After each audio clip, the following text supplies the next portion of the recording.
And it wasn't until I really started to look at why people don't heal, and then why don't people heal, and then how can people heal, and until my life took a journey into the nature of the soul, until I looked at the significance of now, of this time we're living in a huge cosmic way, the profound significance of what it is to be alive now, the privilege it is to be alive even in this chaos, but especially in this chaos, to understand that a bio-spiritual ecological theology is being born.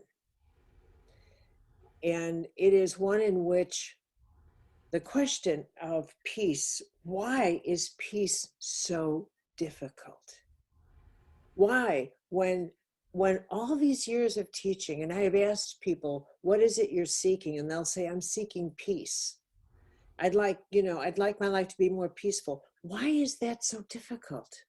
Why has that been such a hard, such a goal that is so way out there, when in fact, if we treasure love and peace so much, why are those the two things that send us into therapy?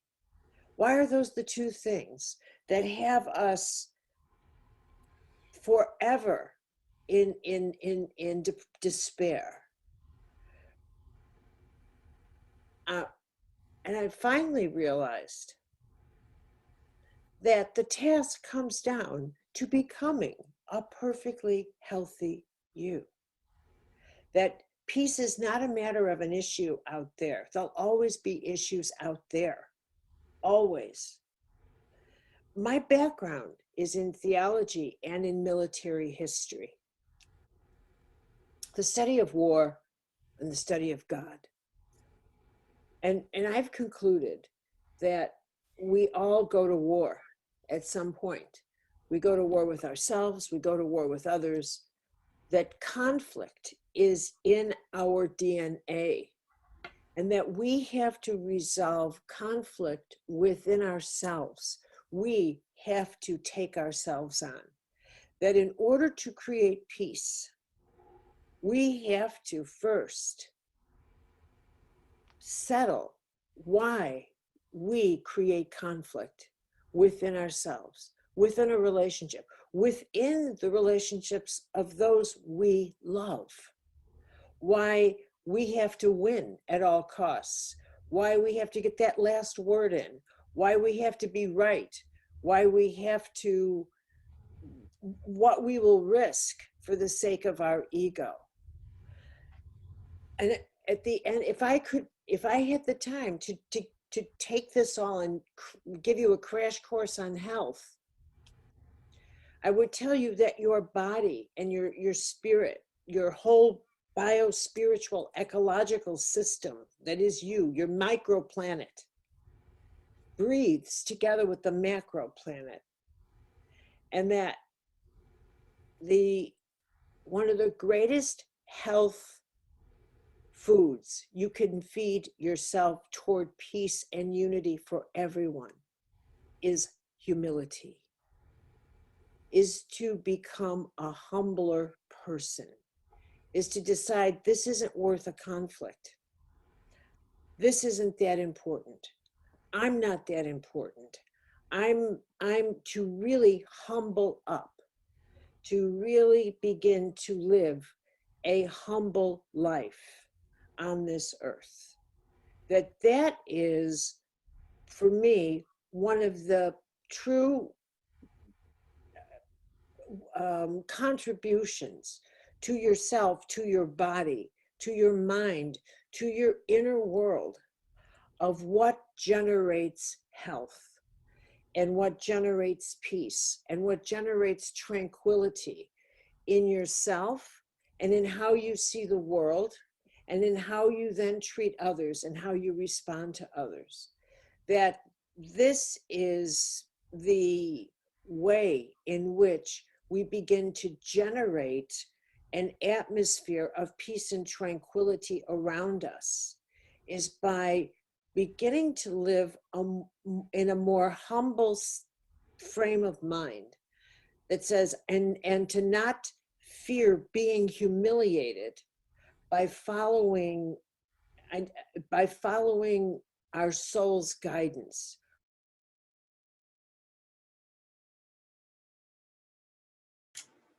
Wow.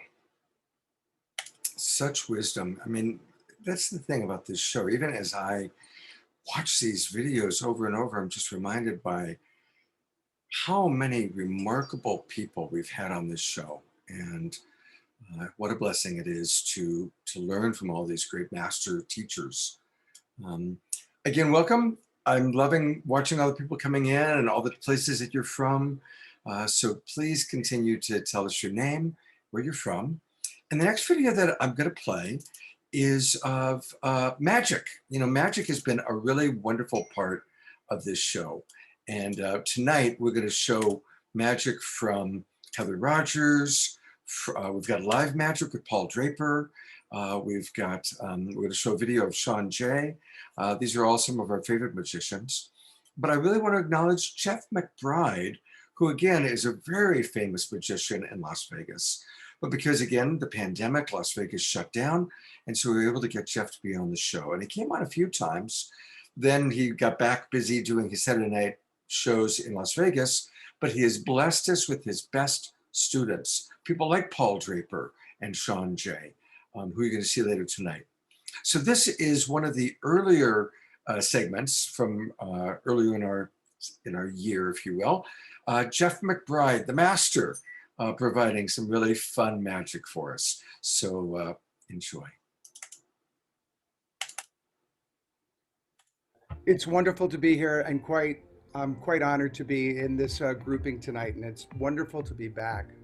And this is a time of initiation for all of us. In magical traditions all over the world, initiates are often blindfolded and in the darkness until that time when they should face the light. And today, many of us feel cut off from the light, darkened by the times. But the real magic happens when we reach out and we embrace and transform that darkness and realize that there are people all over the world that feel just like us right now, today. And how do they feel? Many of them feel cut off, just like separate grains of salt. The salt of the earth, the salt of planet Earth. But without unity, there can be no transformation. So what is going to happen? What is going to happen with all of us being separate? We need a little magic in this world, and we need, through unity, joining together our hearts, minds, and spirits, we can take all those little separate pieces of our lives, of our cultures, of our misunderstandings, and join together in one love and in one world. This little blue marble that we are spinning around on in our galaxy, in our cosmos, it is so fragile. It is so fragile. At this time, we're feeling the fragility of the individual and the planet. But by uniting ourselves, by uniting our breath, by uniting our hearts, by uniting our minds, and by uniting our spirits, we can accomplish real magic in this world. And what magic is that? That magic is not illusion. That magic is the ascension of planet Earth.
When we unite our hearts and our minds and our spirits, we can accomplish the impossible, the ascension of planet Earth. So today, if you feel enraged, know that that rage is power to be transformed through the alchemy of our creativity and our compassion. So if you see red, remember that that is the fire of the alchemists. And fire is here to be transformed. So take that energy, whatever it is, and I will teach you a secret spell that can transform all of this rage into magic that can transform the world. This is the secret key. The other is here.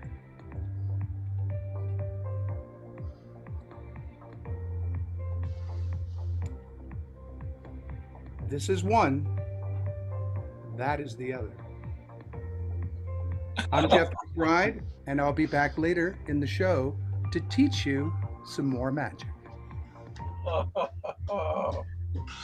Oh, it's so fun. Jeff, I've become 10 years old watching you. It's beautiful watching. I do become 10 years old watching all these magicians. Hey, everybody, I've brought on Paul Draper. Hi. Now, tell us, Paul, a little bit about your relationship to Jeff.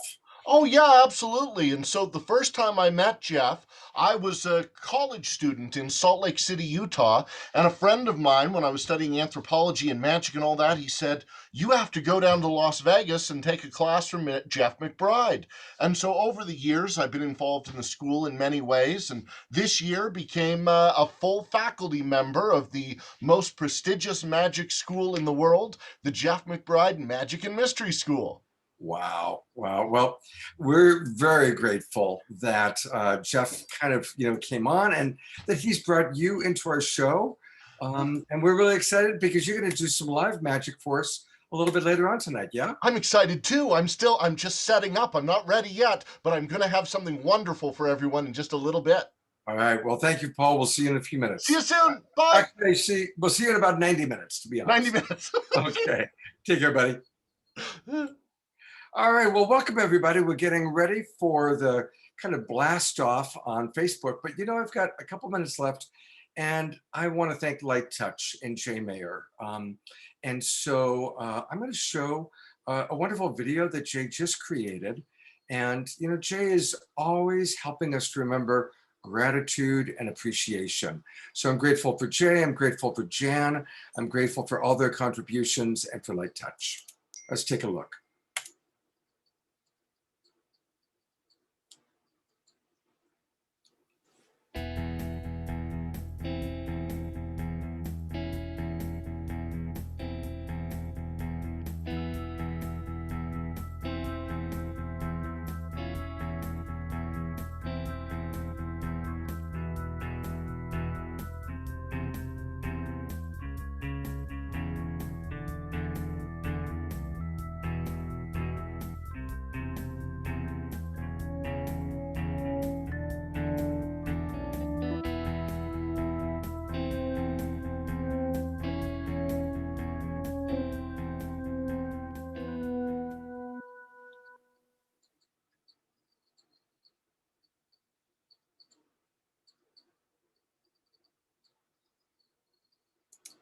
So thank you, Jay. Thank you, Jan. Thank you, Light Touch. And thank you, everybody, for joining us. Please continue to tell us. We've got 125 of you now. So let us know your name, where you're from, and I'm going to get us ready to go live on Facebook. So give me just a minute. And it's going to be a great show. I'm so glad you're all here.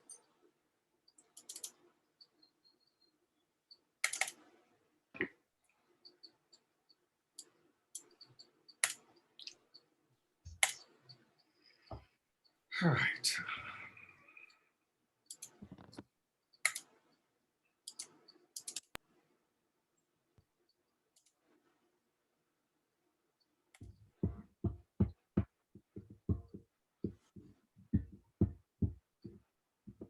And whoever just a reminder to our panelists to be muted because I was hearing a little clicking there. So everybody make sure you're muted, please.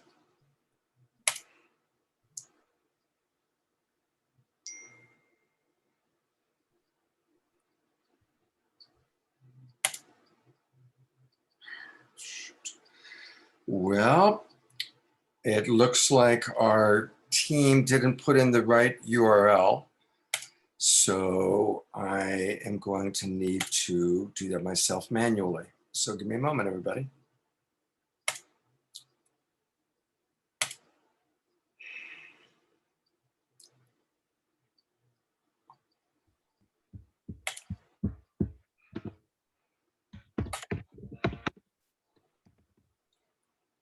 This is going to take about a minute.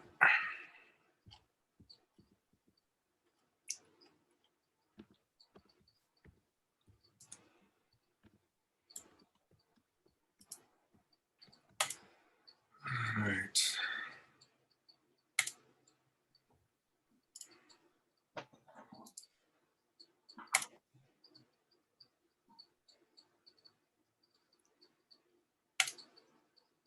Hopefully this will work.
Welcome, everybody. It is Saturday Night Alive for the Global Peace Tribe. That's you, all of you watching. And it's a really, really special show. Of course, every show is special, but this one's really incredible. It's our 1-year anniversary show. And we've been working all week trying to find out, gosh, there's so many beautiful moments to share, so many wisdom teachers, so many musicians. And so we're going to give you a sampling. And we also have some really wonderful live people joining us, including some of our favorite musicians and magician Paul Draper. And you're going to hear all about that. But for all of you watching on Facebook, please register. Come on into the Zoom room. Come join all of us. It's really great when you're in the Zoom room with us because then you can interact more easily with all of our teachers, our speakers, our musicians. Plus, by registering, we get your email address. Don't worry, we're the only ones who are going to hang on to it. But we send out an email on Mondays that gives you the replay so you can go back and not only watch this show, but all previous shows. And we've now done over a year's worth of shows. We've got like 53 in the bank that you can access with all these amazing people, teachers, speakers. So it's easy to register. Go to www.globalpeacetribe.com. Go to globalpeacetribe.com. Please do join us. There's a lot of other things that happen when you join us. We give you all sorts of little special treats. And you also get a chance to find out about special events that we're doing, and we're doing more and more special events. We just had a fun one last week with Swami Beyond Ananda. So join our community. Go to globalpeacetribe.com and register. It only takes a minute. And that way you're kind of in with us. And we're building a community here. And it's a very special community indeed. And for those of you watching tonight, you're going to get a chance to really see that. You're going to get a chance to see just some of the most amazing moments that we've had. And it's really, really special. You know, a lot of work has gone into this year of creation. And I really want to acknowledge my producing partner and my co-host, Debra Giusti. She gets up at about 4 o'clock every morning, meditates, does her spiritual thing, and then becomes, you know, kind of the other side of her of getting things done. And she gets so much done. And she's worked tirelessly to create these 52 shows that we've had so far. So it's my honor, my pleasure, and I want to ask everybody just to send her lots and lots of love wherever you are. Here is Debra Giusti. Thank you so much, Scott, and welcome everyone to another show on Saturday Night Live. And this is so special to be celebrating a 1-year anniversary, something that we didn't expect, that just arose from us as we followed our divine mission in terms of creating the show and letting it evolve. And it's been quite a year for all of us, challenging in so many ways, but the spiritual purpose is to really take that bag of lemons and make lemonade. That's a daily practice. Did it today as well. And that's what we've done on Saturday Night Live, is really taken the opportunities that are here now and utilize them to continue to connect the world, to connect us virtually, and really spread the love and really spread the high vibes and really see a way through this journey that we're on together to really come forward to a whole new reality. And that's what we do with Saturday Night Live. And the blessing of connecting virtually with all the great speakers, getting their medicine out to the world in a whole new level has been incredible for us. And all the collaborations that we've developed, everything that has come about, so much gratitude to everyone that has been part of this show. And gratitude back to Scott, who has been the mastermind in picking all the different incredible clips that we've had through the whole year that you're going to be able to see tonight. And I want to share with you some of the speakers that we're going to have on now. Thank you, Scott. We are going to feature Marianne Williamson, one of our incredible teachers and way showers, Michael Beckwith, Matt Kahn, Jean Houston, Andrew Harvey, Caroline Myss, Gregg Braden, Lynne Twist, Deepak Chopra, Joanne Shenandoah, Marci Shimoff, Mark Sims, Deva, Premal, and Miten, and more. And we actually have some live music on today, some of our favorite performers. We're going to have Uttal do a special kirtan performance for you. And one of our favorites, Grae, is going to be with us. And Larisa Stow, again, one of our favorites. Along with musicians, we're going to be featuring Jeff McBride, Shaun J, and live will be Paul Draper. So it's going to be a really special show to see those highlights throughout the whole year.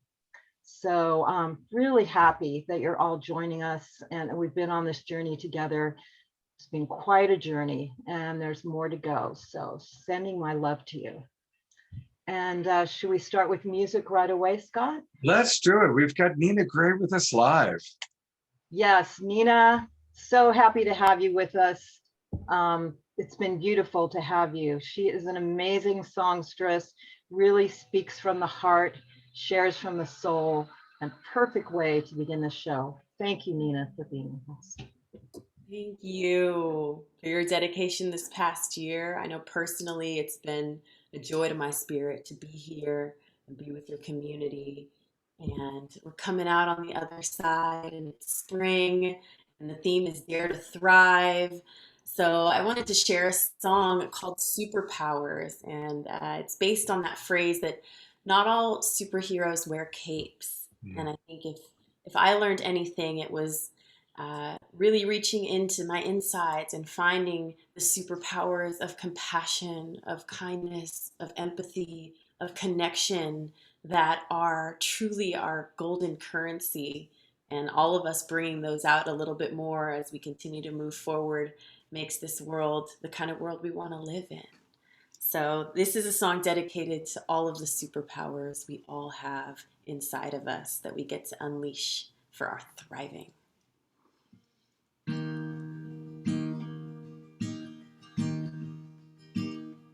What if our superpowers always existed? They just wait and listen for our call out, for our song song of remembrance, one we've known all along. What if our superpowers were only found in one another, intertwined and interwoven? We can't deny that we've all been chosen to be here, be alive, to be here to thrive. So we're brushing off the dust and we're tending to the fire. To be here, be alive, to be here to thrive. And we're finding a new freedom, and we're ready for new seasons.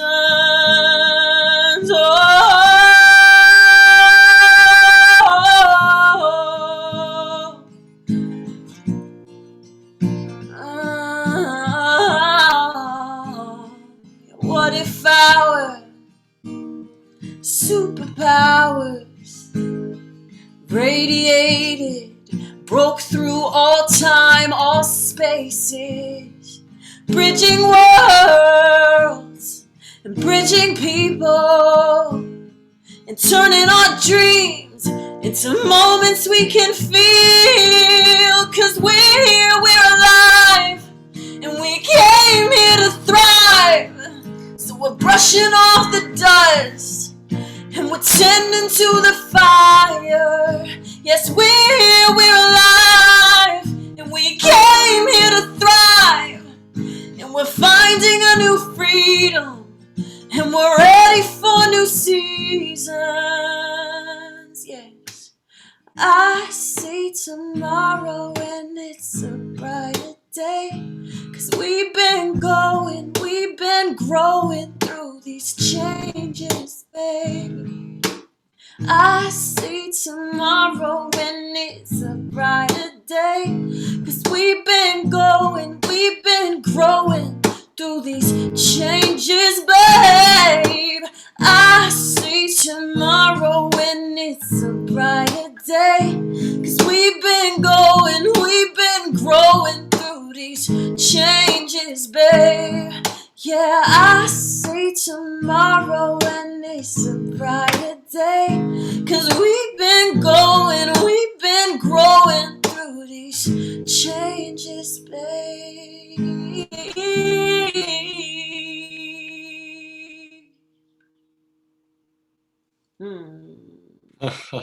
Oh, Nina. Wow. You know, Nina Grae is actually one of the voices of Saturday Night Live, obviously as a musician, but also our promotional trailer, which we're going to play a little bit later tonight. She does the audio voice for us. And so really appreciating you so much, Nina. And we can show our appreciation for Nina by going to her Patreon page. And I want you to know that I joined a few months ago at the $18 a month level. And this is a great way that we can support our favorite musical artists. And you know, the pandemic has not been kind to musicians, especially those who rely on performing. And so it's really important for us to support our musical friends. So please go to patreon.com, which is a great system. And you'll find her at patreon.com/Nina Grae XO.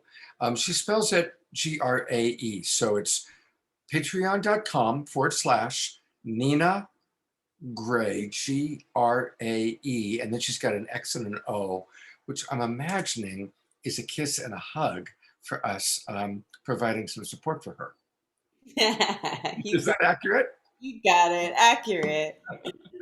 Oh, Nina, I want to sing like you in my next lifetime. That's I tell you, it must feel amazing to be able to channel spirit like that. Goodness. Well, one thing I discovered in the pandemic is my love for teaching people how to use their voice.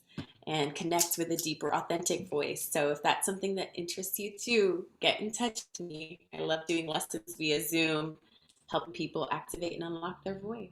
Beautiful. And that's they would find that on your website. Well. Okay, great. NinaGrae.com, yeah? Mm-hmm. Beautiful, beautiful. One last thing I want to mention about Nina is that, you know, we're building community here. I met Nina through Saturday Night Live. She's been on the show several times. And then Christy Michaels, who's a longtime member of our community, said, I've got to have Nina Grae for our special Mary Magdalene Easter event. And so Nina has agreed to do that. We'll talk about it later on in the show, but hopefully people can see, it's kind of small, the photo they sent, but now it's not showing up. But Nina's going to be participating in the Magdalene Easter Moonrise Zoom ceremony tomorrow night. And so that's going to be really, really special. And people can still register for that. We'll talk about it a little bit later on in the show, or you can reach out to Christy Michaels. So we'll look forward to seeing you again tomorrow night, Nina. Blessings, Debra and Scott. Thank you again so much for creating something that's really watering our souls and growing the seeds of love. Oh, thank you very much, Nina. Talk to you soon. Well, I'm going to bring Debra back on, and we're going to talk just a little bit briefly about how this all started. What's your earliest memory of how this all started, Debra? I think we have been friends for a long, long time. We've known each other in community for 30 years, but we've never really worked together. But I knew you were up to a lot of stuff all the time. And when the pandemic happened, I could not have this event in my temple in Sebastopol for Fantuzzi. We were doing a fundraiser for him, and I thought, well, let's go online. And who's doing that? And I knew Scott was doing online stuff for a long time. So I thought I rattled Scott's chain and say, hey, let's go do this. And we came on and we did a fundraiser for Fantuzzi. Fantuzzi's a magical musician, knows people all over the world. So on that event, people came from all over the world to share love with him and wish him well and donate. So we had an incredible event with people from all over the world, musicians, giving him love. And we generated like around $5,000 that first night. And we thought, wow, we got something there. And the way Scott and I work, we see an opportunity and we just seize it and go, and we went, yeah, we got to do this again. And so we did another one and more people joined. And it was the blend of the music and the deep sharing and people from all over the world that just created this magic that we knew that this was something we had to continue, because this was really answering a call of what was needed right there as the pandemic was locking in. People were getting afraid. People didn't know what to do. They couldn't get together. They couldn't meet. And here we were providing this resource where people could feel the love, feel the connection, and feel their family, feel their soul tribe, but not only in their community now, but people from all over the world. And we were also finding that a lot of the presenters were sitting at home. And I remember we had an idea, what about Deepak Chopra? And with synchronicity and knowing people, all of a sudden he said, yeah, I'll definitely come on. So that's how we started to invite these incredible speakers, wisdom people, musicians.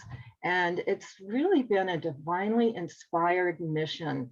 And I'm sure all of you have felt that, whether you're birthing a child and raising a child, and that's your divine mission, or you have something else, something creative you're birthing in a world. When you're on divine mission, really, you get a lot of support from divine, from synchronicity. And then there's all these soul contracts and people that come in working together. So it's been really, really beautiful. Well, thank you. She just gave the whole history quite beautifully. So we're going to go back in time to that very first Fantuzzi fundraising event. And I've just pulled a little 2-minute segment. But to be really honest, what you'll notice is two things. My hair is shorter. And you'll also notice we did not have our technology very much together. I mean, we were like fumbling and trying to get it together, and it took forever for certain things to happen. And our dear friend Celestine Starr jumped in and led a meditation while we were waiting for Fantuzzi and his band to get it together for Zoom. That was back before we realized that it's hard to get a band to play and get it all together technologically on Zoom. So anyway, let's go back in time. This is to March 20th, 2020, where this all got started. Spiritual eclipse. So we're like the sun shining and the darkened moon comes in front, but our light shines beyond the darkened moon. Thank you, Scott. Yeah, thank you. Let's all just send our appreciation to Celestine for jumping in and leading us in that way. And yeah, I want to add that it's really scary times for a lot of people. And there's a balance I want to speak to, the balance of giving empathy and really having compassion for people about how scary it is. And then also holding the highest vision, recognizing it's a global reset, that we are resetting things on a global level. So it sounds like hopefully they're about ready to get things. We've been ready. Great. Okay. All right. We're ready. Can you hear us? We can hear you and we can see you. It would be great. Yeah, just take the phone a little closer. We can see you better.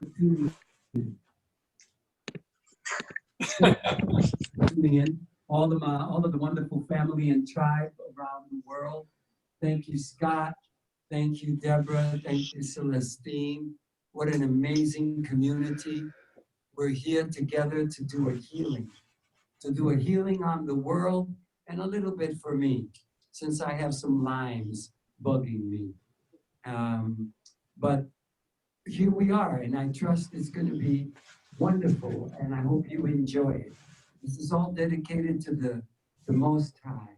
And we're going to start on. So that's how it all started. And it was interesting because then we had a global meditation weekend that was happening the following weekend. So we thought, let's do it again. And then next thing you know, it was Easter and Earth Day, and we started coming up with different themes. And a really big shift was as more and more of our favorite speakers started agreeing to be on the show. And that was really, really huge. And so then Marianne Williamson agreed to be on the show. And that was a really big turning point for us. So here's a little bit of what Marianne had to say. Now, what was funny is the first time she was on the show with us, she was halfway through what she prepared to say, and her internet went out. Again, and it's such a reminder that we're all coming from our homes. We're all trying to make this work. So this is the second part of what she had to share with us when she came back on, once she got her internet to work again. So let's take a look at Marianne Williamson.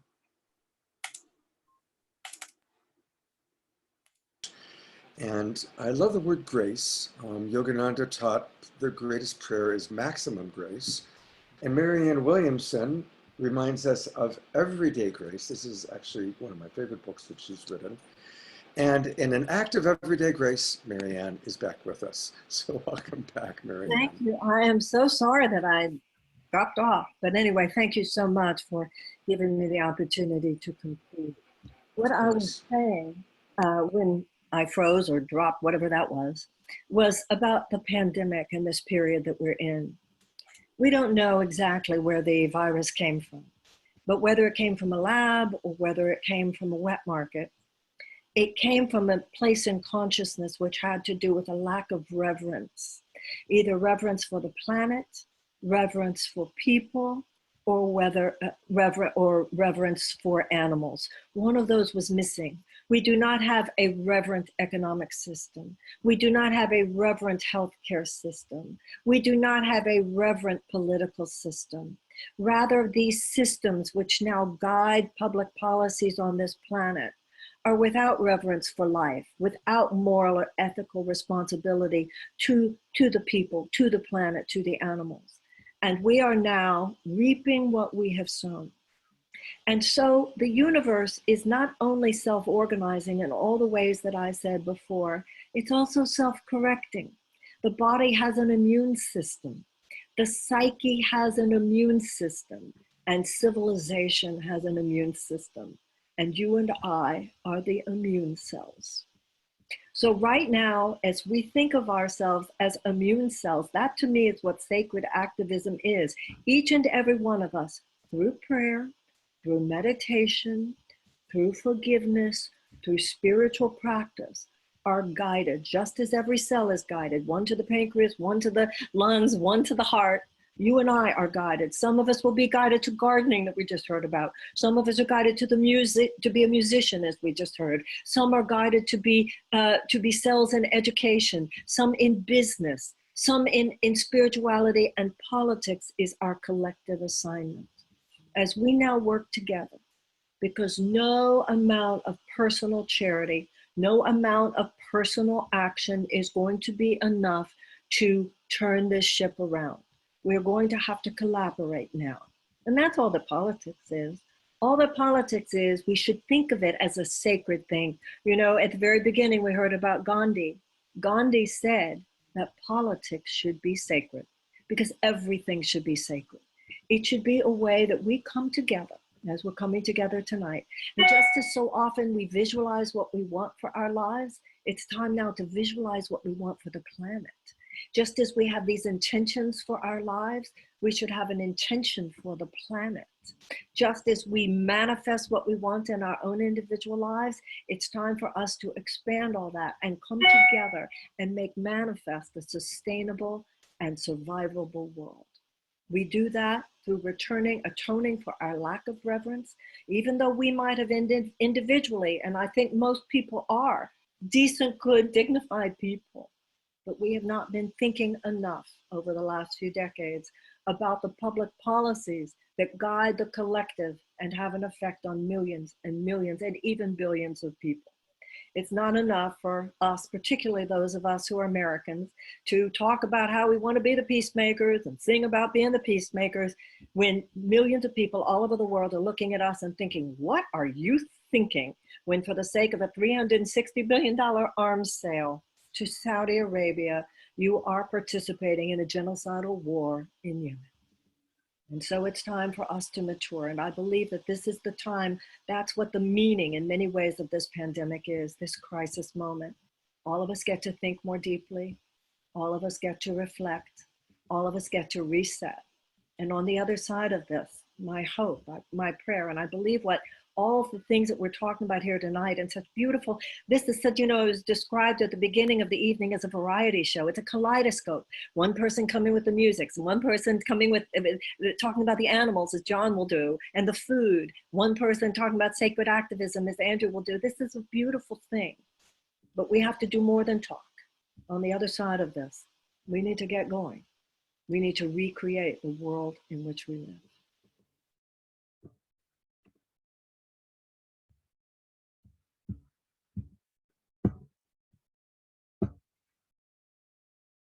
Unmute.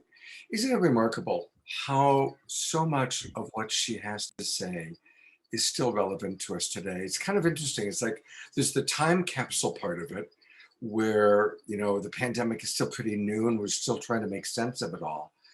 But then what she's sharing is just like eternal wisdom for us. And we're going to hear a little bit more from video clips of Marianne in a moment. We also have some special friends that we're going to say hello to in a minute. But just to kind of continue with our history a little bit, we were really blessed to have Lynne Twist and Deepak Chopra and Gregg Braden all come onto the show fairly early on in the first few months that we were doing it. And that's what really launched us into being a national show. So I'm going to show it's about 2.5 minutes. And this is from our very first promotional trailer. We'll hear a little bit from Lynne, a little bit from Gregg Braden, a little bit from Deepak Chopra. Enjoy.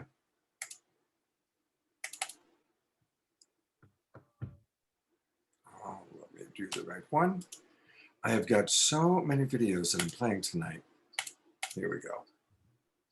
A deep primordial part of ourselves. Many of us have been waiting for something like this to happen. Someone or something powerful and sacred enough had to intervene in order to stop the destruction of the sources of life. I have been working with ecologists and scientists who tell me that if bugs and bees and insects and bacteria and viruses disappeared from our planet, all life would cease in 5 years. If humans disappeared from our planet, all life would flourish on this planet in 5 years. We are being called upon to step up and each of us to play our roles in awakening consciousness. The caterpillar goes into this state where everything breaks down into chaos. If you were to look inside, it's mush. It is this thick, sticky, gooey mush that looks like total chaos from inside. But then this beautiful thing begins to happen. A few specialized cells begin to awaken before the others do. They begin to awaken and recognize that something new is possible. And they are, in fact, called in biology the imaginal cells. And it is those imaginal cells that inform all of the other cells in the sticky, gooey mush that something greater is possible. And they become the organizing principle that allows the other cells then to align following what the imaginal cells now have shared as possible. Everyone in our audience tonight, everyone tuning in, everyone on this panel, and many others that may not even know are the imaginal cells in our collective awakening. Since the beginning of the pandemic, a dynamic, inspirational variety show captivates thousands of viewers every week. Welcome to Saturday Night Alive for the Global Peace Tribe. Our guests have included dozens of inspirational speakers, such as Deepak Chopra and Gregg, who we just heard from. Another popular speaker who was here multiple times is Marianne Williamson. You and I are already programmed to become the highest, most creative manifestation of our potential in this life. Each show provides two. Here we go. It's going to be one of those shows, I can tell. But thank you, everybody, for your patience as we kind of manage all these incredible video snippets. But we're going to go from video to live. One of the things that's been great has been how we collaborate. And I'm going to bring Debra on to talk about a current collaboration we're doing and to introduce some special guests that are with us live. Debra, tell us a little bit about the Festival of Light. Well, the Festival of Light is another one of those big glasses of lemonade. It's a brainchild of Diana Maxwell and her cohorts, Emmy Shante and Daniel Bologna. And Diana has been a friend of mine for many, many years. She helped me with the Harmony Festival, and she was the co-producer of Conscious Life Expo for many years. And so she decided, with all her superpowers, to produce this festival. It's an incredible array of the top speakers, musicians, and it's happening now this weekend. So I want to bring Diana Maxwell on with her cohorts, Emmy Shanti and Daniel Bologna, and Diana will tell us about it.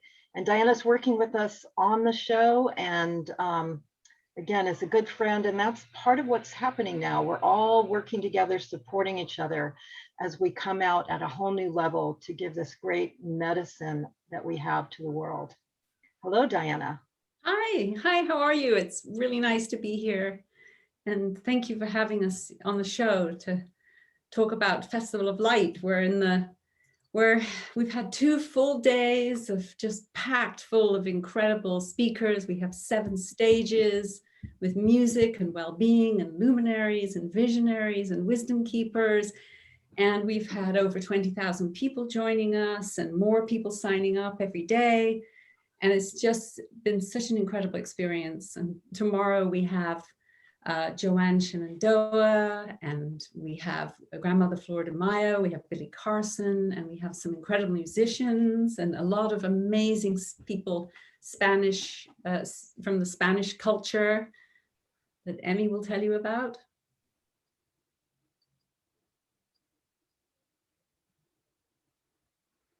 Emmy, I think that's your cue to tell us all about what's happening with the Spanish aspect of Festival of Light. Well, thank you. Thank you so much. Thank you, Debra, Scott. Thank you so much to do this wonderful event every Saturday. Is really building into something very powerful.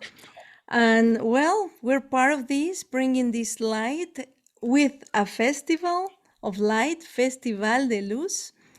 And doesn't matter with what language you talk, you know, is the language of the heart, is the light, is the love, is all the wonderful things that we want to bring to earth.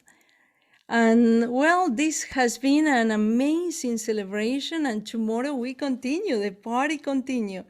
We are celebrating with more than 20,000 people. It's an amazing, amazing event.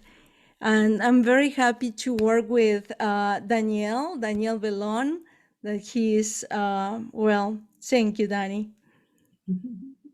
Thank you, Amy. Thank you, Diana. And I'm so happy to be here with you, Scott and Debra, in Saturday Night Live again.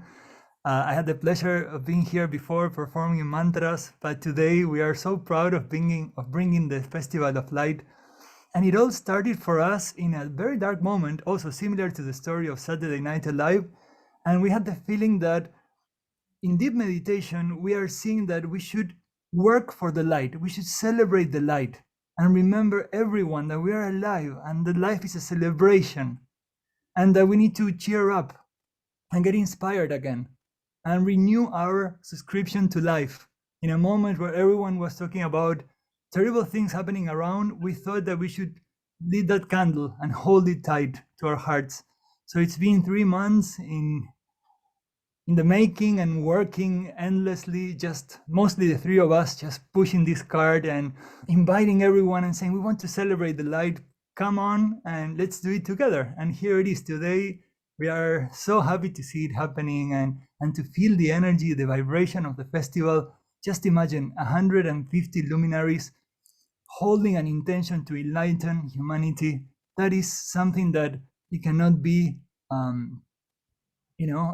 lost. You feel it. Your whole body is vibrating to it. So we are in the midst of it and so happy. Thank you, Daniel. I'm pulling it up one more time, and I just want to encourage everybody who's watching. You can still register, and what's great is that, of course, you can see what's happening live, but these workshops are going to be available for, I believe it's 30 days, Diana? No, it's actually unlimited, longer than that, at least a year, maybe longer. They'll be available for, with the Jade Pass that we created, which is an incredible value. For $67 after this ends, you can continue to use this as a resource and a library and listen to music. And, that's also, and then next weekend, we have the post-conference workshops, the post-festival workshops. And those are more in depth, like 3-hour workshops. So you can really sink in with the presenters that you've enjoyed and, just get a deeper level of knowledge. All right. So that's festivaloflight.world. Go to festivaloflight.world. And thank you, Diana and Emmy and Daniel, for bringing the Festival of Light. And also, we've really enjoyed having all three of you on our show. Diana's been a collaborator, helping us to create shows in the past and hopefully in the future. And Emmy and Daniel are two of our favorite presenters. In fact, Daniel, I think you're coming back in a couple of weeks. So we're looking forward to more music from Daniel and God's blessings. I'm going to turn it back over to Debra to introduce kind of the next segment of tonight's show. Yeah, what's been really special about our Saturday Night Live programs is the magic and the comedy and the synchronicities. Because as we started, we didn't have all these contacts, but the month before this all happened, I met this wonderful woman because she was sitting next to me at a meeting in San Francisco. And I found out she was a highly professional, well-known comedian and magician. So as we started the show, I invited her on, and she's been fabulous. This is Heather Rogers, and she does incredible magic for us and comedy. So we're going to show one of our clips here. Heather Rogers. Good evening and blessings. We are living in truly miraculous times. When we remember that we are real magic,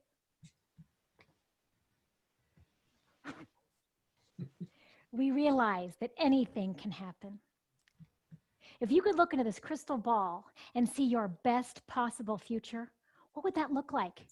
Look now and dare to imagine where you are, who you're with, what you are co-creating, and all the ripple of good that is coming out from that.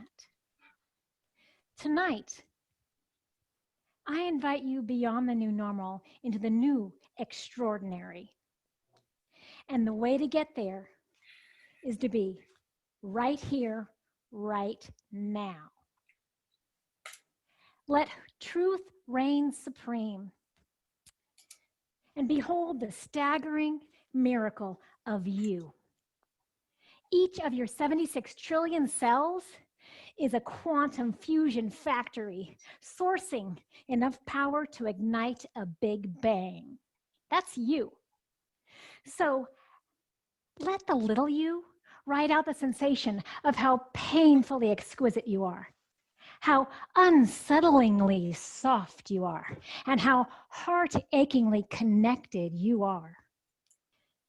Let yourself bear the burn of your own radiance, and you will find that you say yes to everything, and then the miracles will happen. Try it out. Now, I would like to, well, I have some good news and some bad news. Let's start with the bad news, and that is you have been framed. Yes, you have been saddled with a little part that holds the pain and the patterning of the past. This part is always tearing away at your ability to thrive and be free. This part is deeply unfulfilled and will always be with you. It's hounding you with its incessant axe to grind.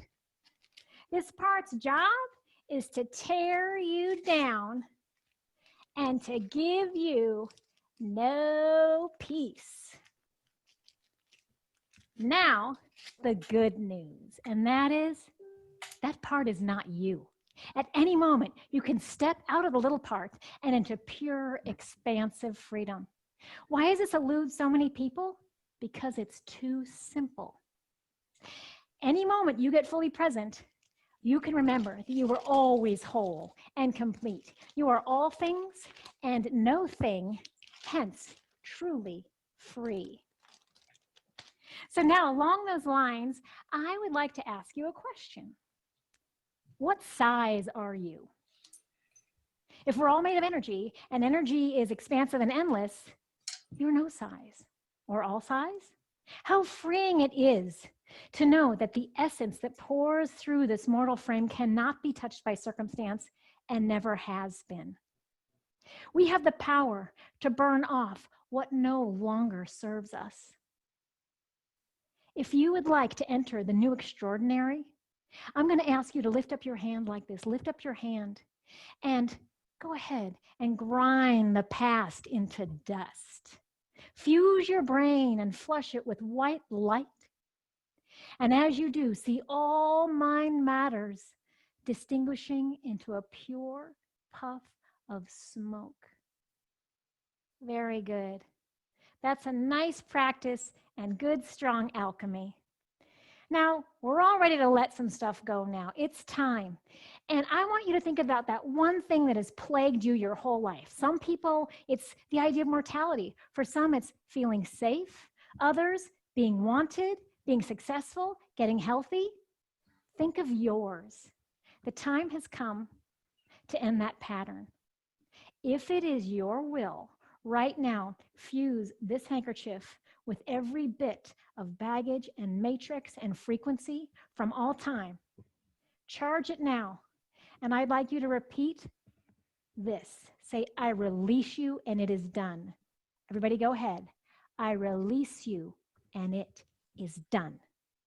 And so it is. Before I go, I would like to offer one last humble gift. And that is the endless spark that is in you. If there was ever a time to ignite your greatest spark, it is right now. So I'm going to ask one more thing. I'm going to ask you to bring your hands to your heart, please. I'm going to ask you to grab that spark, find it, hold that spark, and ignite it. May you ever be ignited and delighted. Thank you. Oh, fantastic. That's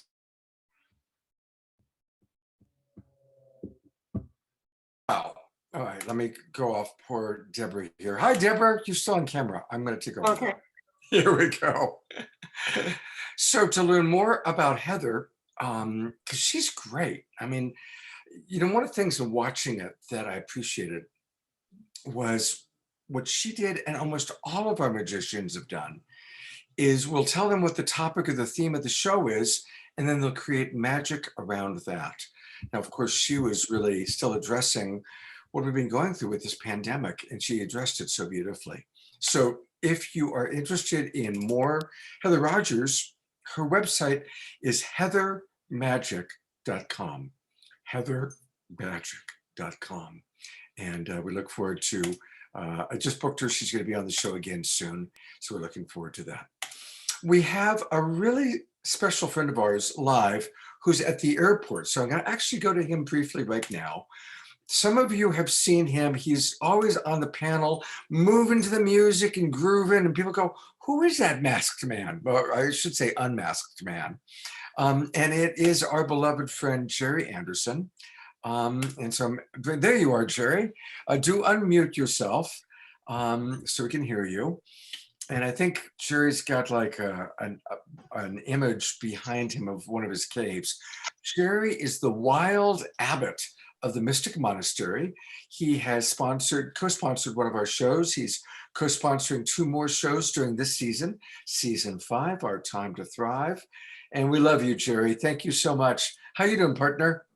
Oh, what a joy to be alive and serving the home office. Thank you for the food that you guys feed us 3 hours every week. It's necessary for healthy survival on this time we live. Now, you've got 10,000 acres in Puerto Rico. You're creating this incredible community. And I understand that one of the people that met you on Saturday Night Live flew out and spent a week with you. Tell us how that went. It went so well that she decided that her family is here and this is her mission. And she flew out tonight to San Diego. She had a really cool thing happen to her. She has been waiting for 3 years to contact her daughter that has been disconnected to her. And while she was at the monastery, she's been praying and praying and praying to that. And yesterday, while she was at the monastery, her daughter called. Wow. So it was just a real nice miracle for her. And it's crazy to see how the universe draws in the right people when they're ready to serve the Lord. Wow. Well, and just what happened for her, for Cindy, can happen for any of you. If any of you are interested in being a part of the incredible long-term community that Jerry is creating in San Juan, Puerto Rico, definitely contact him, or you can contact me and I'll put you in touch with them. This is going to be a big part of Global Peace Tribe. I know a lot of our Global Peace Tribers are going to end up on your community, and I'm looking forward to coming and visiting, hopefully in June. Yes, excited for that day. Yes, right. You're welcome here. Well, I wish you were. So you're flying now from Puerto Rico back to the mainland. Pennsylvania. Yeah, tonight. Yes, all right, well, safe flights. I can hear. It's so funny, the juxtaposition of hearing the airport sounds, but seeing the caves behind you. Yeah. Yes. Thank you so much, Jerry. We'll see you next week. Blessings to you, Debra and Scott, for carrying the torch the way you guys carry it. Our pleasure. Love you. Yes, love you too. We're going to meet Jay and Jan and acknowledge them in a moment. But before we do that, I want to go to the kind of next piece that we had planned, which is to really acknowledge Reverend Michael Beckwith. Now, those of you that came into our early Zoom room show, I started that with a prayer from Reverend Michael when he was on our show. But for the majority of you that didn't get a chance to see that, I'm going to play a sequence when he was on our show talking about quantum healing. And this was a show that was sponsored by Jay Mayer and Light Touch. And we've had so many remarkable stories of quantum healing and teachers who have come on and shared with us wisdom about healing at a higher level. It was especially poignant for me to have Reverend Michael on the show. I've known him for a very long time. To be honest, I first started going to Agape when we were meeting in the basement of the Santa Monica Miramar Hotel on metal folding chairs. So like 20 of us. I just happened to be part of the very beginning with him. And I went to Jamaica with him in 1995 or 96, and I've interviewed him a dozen times. And so it was kind of like full circle when he agreed to be on Saturday Night Alive. So here he is, one of the truly great voices of wisdom and inspiration, Reverend Michael Bernard Beckwith. While I wait, I'll meditate. I heard that story in my mind. I said, Donna, while we're waiting for the transplant, why don't we try to heal your kidneys? And she said, yes. So all of the anxiety and all of the energy dissolved. And so then I asked the class, I said, how many of you today woke up and became very grateful that your kidneys are working? No one raised their hands. And so I said, this is what I want you to do. Every time you use the restroom today, I want you to bring Donna into your mind, and I want you to tap into the field and see her wholeness. We called it the PP prayer, praying while peeing. And we had the whole class do this. Donna, I gave her a book, and in the book, there was a chapter on physical healing. I told her, and there was a particular emphasis on the kidneys as a way of distilling toxins.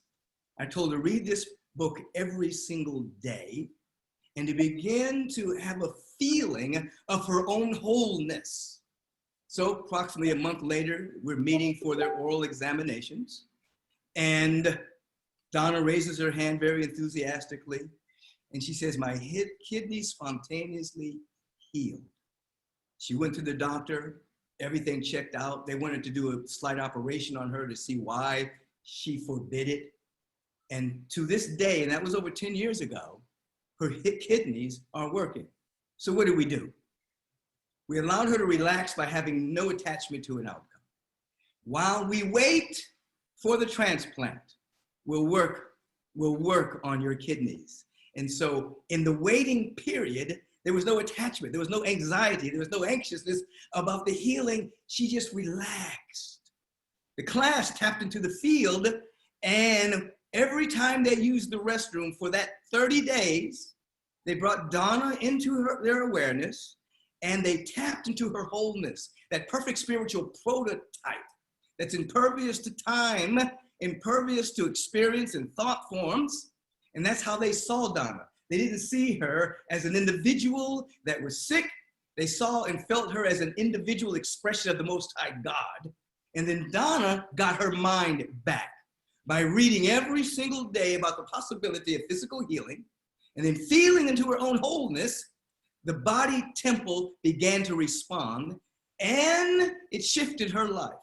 Not only did it shift her life in terms of the kidney, she began to exercise. She began to lose weight. She began to eat more nutritional food. She began to hydrate. She began to do things she wasn't doing before. So she had a total and radical shift in how she walked the planet. When we think about quantum healing, the quantum field is the unified field. We could call it divine consciousness. We can call it the field of unity. It's the field that I saw back in the 70s. It's the field that I see on a regular basis, the field that I saw 3 or 4 weeks ago when I was inundated into the light. Our role is to take our mind back from the worry, the doubt, the fear, the anxiety, all of those particular thought forms that create toxic chemicals that impede the immune system, get lodged in our nervous system, so that even when we're talking good about ourselves consciously, the nervous system has a memory of that anxiety that was captured by the worry. So we take back our mind where it was hijacked. We feel into our sense of wholeness. We invite the community to see the wholeness, and we do this with each other as we're speaking to each other this evening. We see each other as whole emanations, unique, one-of-a-kind expressions of infinite potential. Because this presence that is never in absence, never does a do-over, it never repeats itself, and it got you right the very first time. So there's nothing incurable. There's only incurable people who refuse to step out of the paradigm of the fear, the doubt, the worry, out of the paradigm of they're just a body. As Madhuri mentioned to us, we are vibrational beings. So as we lift our frequency with prayer, we lift our vibration with meditation, we lift our vibration with visioning, we lift our vibration with sacred service, we lift our vibration with the chant and the music and the dance, we lift our vibration by falling in love moment by moment by moment with the presence that is never an absence. Our vibration is lifted. We stabilize that lift with practice. We integrate the lift with practice so that there's an integration that takes place with every insight that we have coming from the quantum field. And then our life changes. Sometimes moment by moment by moment over a period of time. That's called Kensho. Sometimes immediately, that's Satori. So between the movement of Kensho, a slow burn of cleaning up the filters, and the immediate Satori of, I got it, oh my God, it's happening now. Our life goes on an arc of unfoldment, of which we are participating in.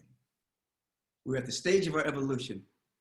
We're at the apex of an old form of evolution, the beginning of a new stage of evolution. The old form of evolution is that circumstances guide the evolution. The new form of evolution is that we participate in it. It's conscious evolution. We are participating in it regardless of condition, circumstance, situations. We choose by expanded awareness to tap into our wholeness, into that quantum field, and be conscious that the entire universe is for us and that there's nothing against us. We want to wake up every single day with that sense of gratitude, walk with that feeling tone, and then we're pulled by something so magnificent about us. Now, let us enter into that field together. Let's just all take a breath. So much wisdom in what he just shared.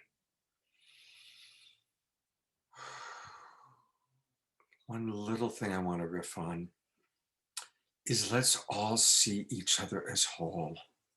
Let's notice when we're seeing ourselves, we're seeing somebody else as broken, as wounded, as damaged, as diseased, and instead see beyond that and see that divine blueprint, the perfection that's underneath all disease, all illusion.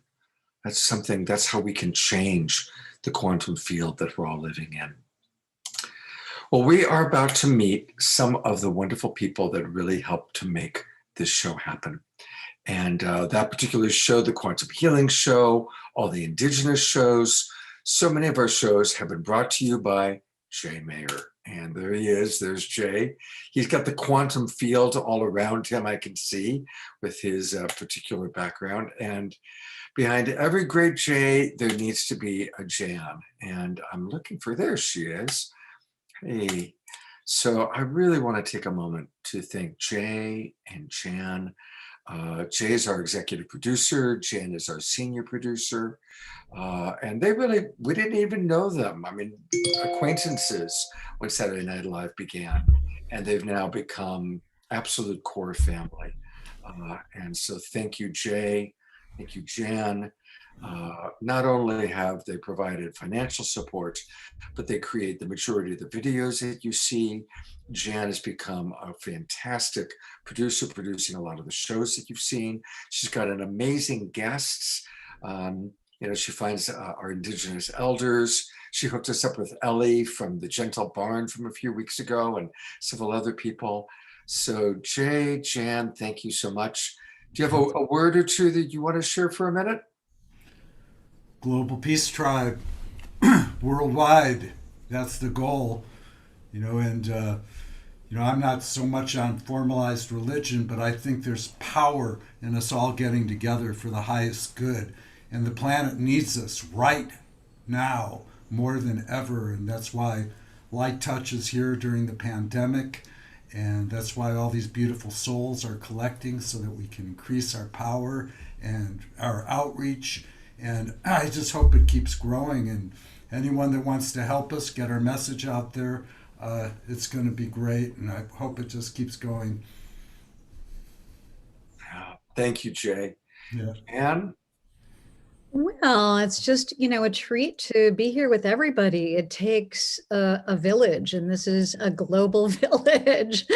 And, so I'm, you guys are the mama and the papa, and Jay and I are the auntie and the uncle. And and we've got a big family here. So it's really beautiful, to have all the great supporters and see everybody at the supporters parties. And anyways, we just really love what we do, and we love being here with you all. So thank you so much.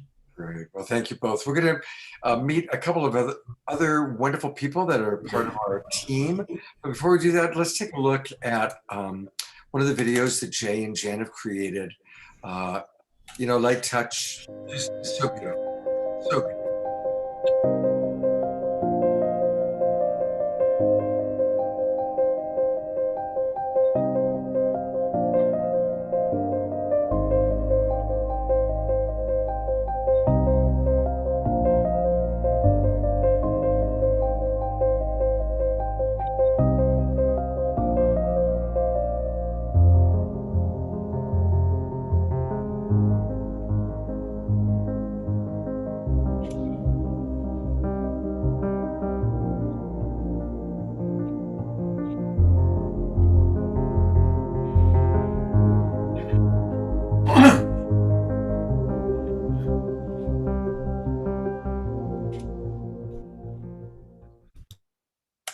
Beautiful. Thank you, Jay. Thank you, Jan. We're going to hear a little bit more from you later on in the show when we talk about our Indigenous elders. And I'm going to bring on our dear friends, John and Summer Raymer. There they are, one of the most beautiful couples I know. And John and Summer run the Sign Network, which has been a wonderful way. Many of you right now are watching us on Facebook pages and groups through the Sign Network. So John and Summer, hey, you two, thank you so much for your world service and all the events you've helped to co-create and co-produce during this, well, before the pandemic and certainly during the pandemic. Really appreciating you both so very much. Yeah, it's really good to be here and honor your anniversary and just so much that you've brought the world during this time. I know that I've been personally fueled on my Saturday nights and just watching so many of your shows. I really truly look forward to it. It's such a medicine, and everyone that has contributed, those that are well known and those that are just that you've never heard of. Like, I've discovered so many extraordinary artists on this that I follow and dance to in my life because of Saturday Night Live. So I just really honor your team, Jay and Jan and Debra and all of you. And it's so good to see Mark Sims here. I'm a fan of Mark Sims, and yeah, just it's great. We're grateful to be here. What a time to be alive. My gosh. Hi. Bravo to you guys. Bravo to everybody. Yeah. I mean, we're all getting ready for something. It's a little over the event horizon, but it's coming. Somewhere between no longer and not yet. But we're determined to honor this moment and recognize this incredible opportunity to remake our world. So it's, they say a crisis is a terrible thing to waste. There's real suffering in the world, unbelievably so. And yet at the same time, this experience of being physically distanced and locked down has actually opened up and connected us in more ways than I ever thought we would ever be. Yes. So this is to us and to the reverent revolution that's upon us. And these moments, you can feel it just waiting to be born. And I also just want to acknowledge too, part of what makes the Sign Network so special is that it includes so many individuals and organizations, and it is truly a synergistic, John keeps disappearing into the flower, but he's here. That it is an example of so many around the world saying yes to doing this together. And I just want to honor all that are part of what make the Sign Network, and those that maybe have not heard what that really means. Synergized Impact Network Exchange. It is a authentic, heart-centered group of people that we have been, there's been an allurement to the network over 3 years now. And, you know, we, as Scott and Debra go live on Unify Love Coach Academy's Facebook page, we are saying yes and making a sign wave that includes about 80 other Facebook pages and groups of really extraordinary networks within themselves. Each page represents incredibly good work and honor. So I just really want to say too, we come and represent so many in the Sign Network that are a part of that authentic trust and sharing that I think we really need at this time. And Saturday Night Alive is such a great example. I love what Marianne Williamson said in one of the clips earlier about the kaleidoscope. I really feel that here as this kind of building upon each other and feeding and pulsing a space where it can be music, it can be dance, and yes, the sorrow and the pain of these times, and then the medicine that fills our hearts, and you know, the support and that's going to the right places. And I just feel that this evening is such a great example and consistent. I just am blown away. And I've said this to Debra and Scott before, your consistency to hold this up through all of this time is really like something to really like for all of us to honor about both of you. That consistency is so challenging to do right now. And I just like, thank you, truly. And I look forward to us continuing to support experiences like this great kaleidoscope of global peace. And yes, Jay, may we continue to expand and reach, because it's good for all of us. As we expand our networks, it is an example of how we need each other, and then it's good for all of us to have that space. So, yeah.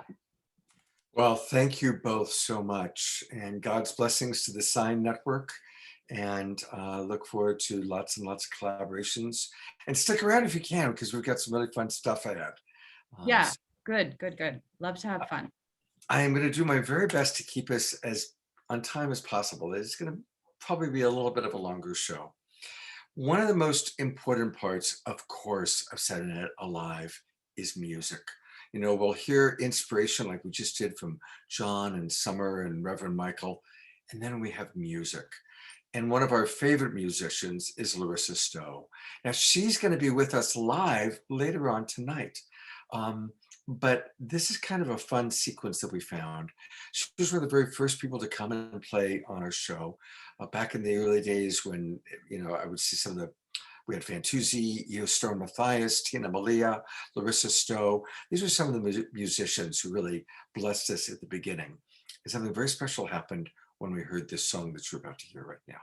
So let's hear from Larisa Stow video, but still quite dynamic. Hello Scott, hello everyone. We're so grateful to be here with you and to be a part of this show that's about sacred activism. And for me, sacred activism means that we are for something that we care about, that it's about love, and it's about really standing up for what we passionately care about in life, rather than being against something. So it's about raising our vibration and reaching out our hands and sharing our hearts. And Gandhi, this is one of my favorite examples, is that in South Africa, when there was this oppression against the Indians, Gandhi made friends with the Prime Minister, General Smuts, who was at the time about oppression of the Indians, and he would not give up with showing up and having conversations that came from a place of love and bridging friendship with General Smuts. And eventually General Smuts changed his mind and dropped his thinking and dropped into his heart. And when he was asked how Gandhi changed his mind, he said, he didn't change my mind, he changed my heart. And that's what I think of as sacred activism. It's heart work, it's love work. And in that, we sing I need my mic. The Peacemakers. Give vintage night. Tap on our hearts.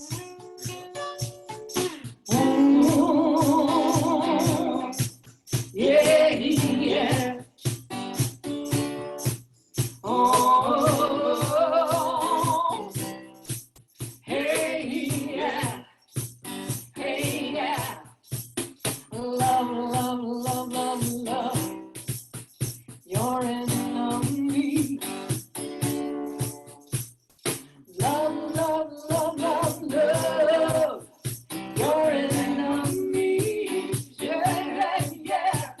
You good, good, good, good, good. To those who hurt you. Do good, good, good, good, good. To those who hurt you. Yeah. Yeah. Yeah. Yeah. We shall be the peacemakers. We shall be the peacemakers. We shall be called. We shall be called children of God. Children of God. Children of God.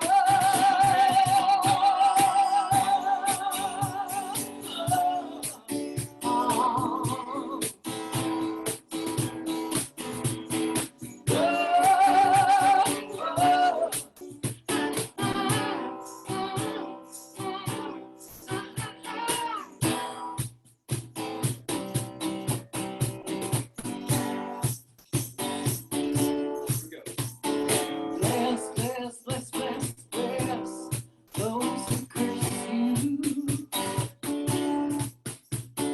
Bless, bless, bless, bless, bless those who curse you. Oh, I'm praying, praying, praying for those who abuse you. I'm praying, praying, praying for those who abuse you. Yeah, yeah, yeah, yeah. We shall be the peacemakers. We shall be the peacemakers. We shall be called. We shall be called children of God. Children of God. Children of God.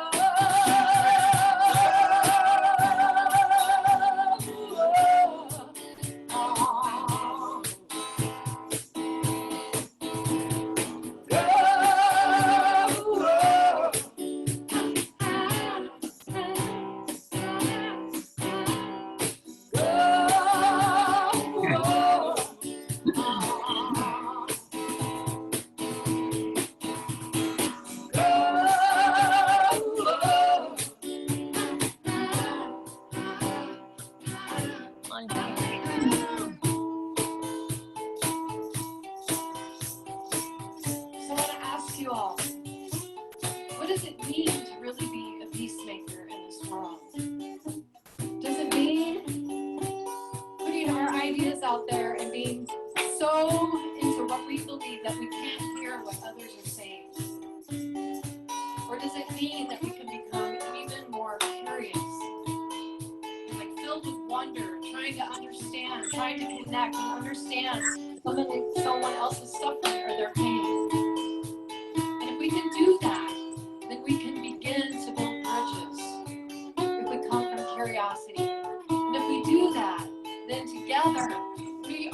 evolving consciousness. And it goes like this. Love, love, love, love, till there is no end of me. Yeah, yeah, yeah. Love, love, love, love, love, till there is no end of me. Yeah, yeah, yeah. Do good, good, good, good, good. Till goodness becomes you. Do good, good, good, good, good. Till goodness becomes you. Yeah, yeah, yeah, yeah. We shall be the peacemakers. We shall be the peacemakers. We shall become. We shall become the children of love. The children of love.